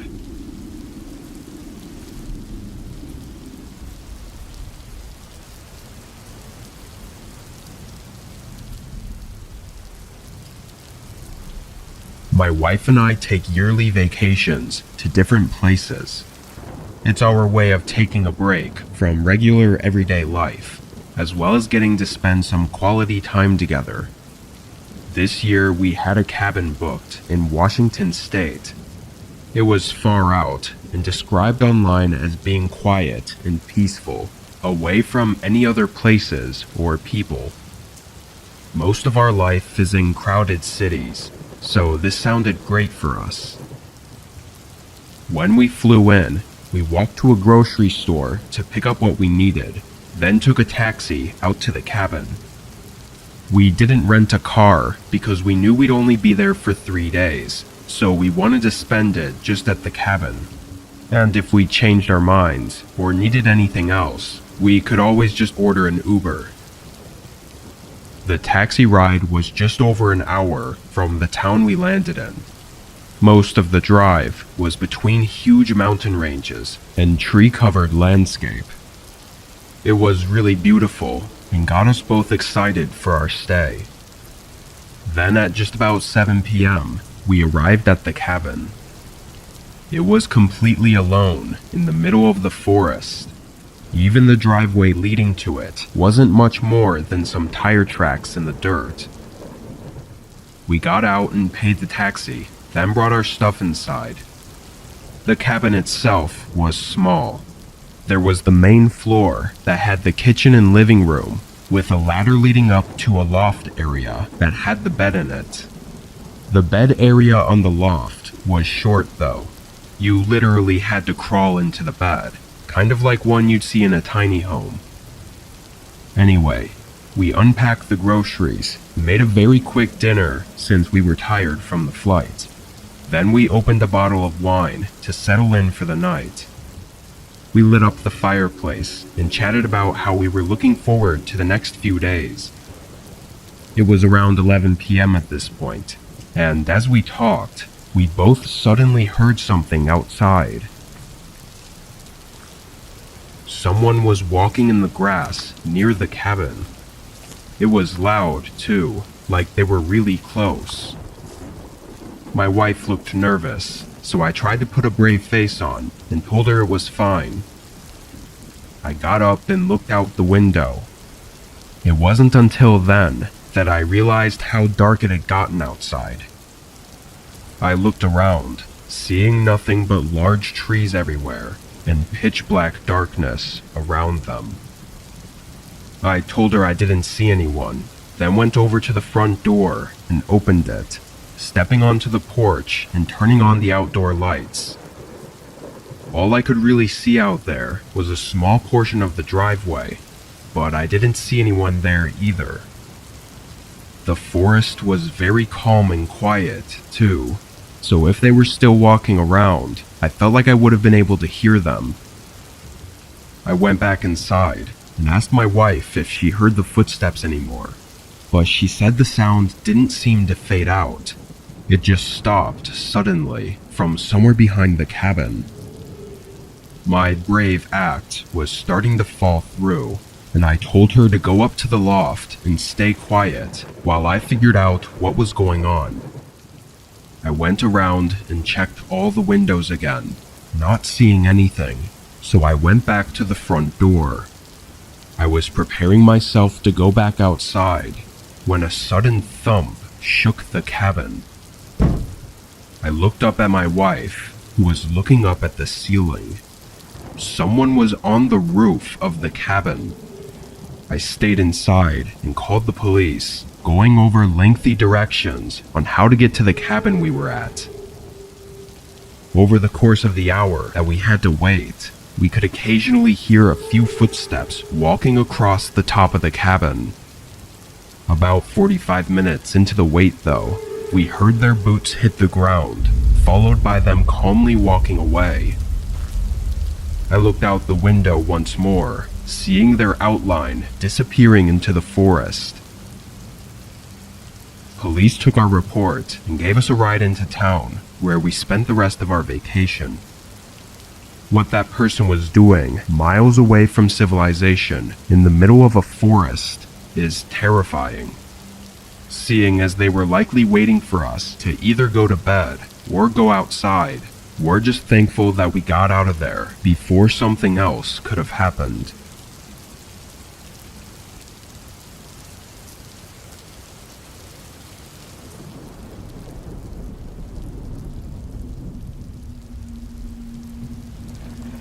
I'm an only child and grew up in a small town. My parents were hardworking and often struggled to pay the bills, so they usually worked a lot of overtime or even had multiple jobs. Because of this, I was left home alone pretty frequently. I was 14 at the time, and this night both my mom and dad were working closing shifts, so I was at home by myself after school until 10 or 11. To keep myself busy, I'd usually watch TV or go for walks in the woods behind our house. After getting home from school and having a snack, I went outside and started walking along my regular path while the sun was still out. It was a 2.5-mile trail through the woods that almost never had anyone else walking on it.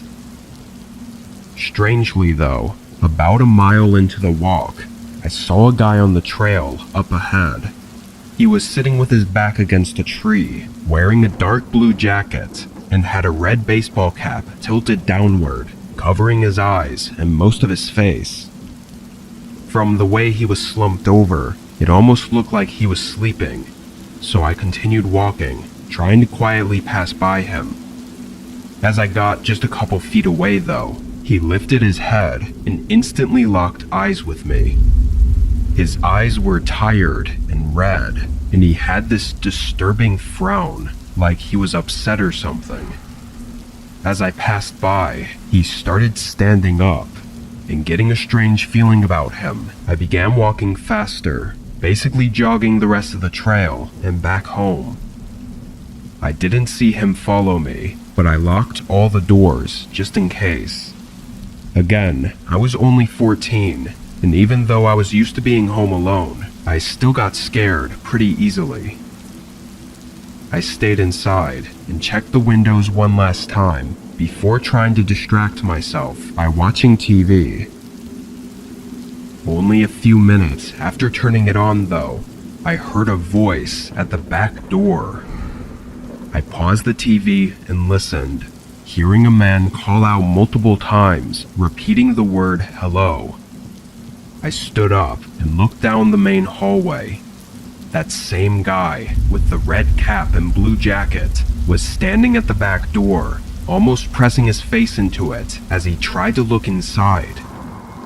I quickly went back around the corner, but he must have saw me because he immediately stopped calling out and instead started trying to force the door open.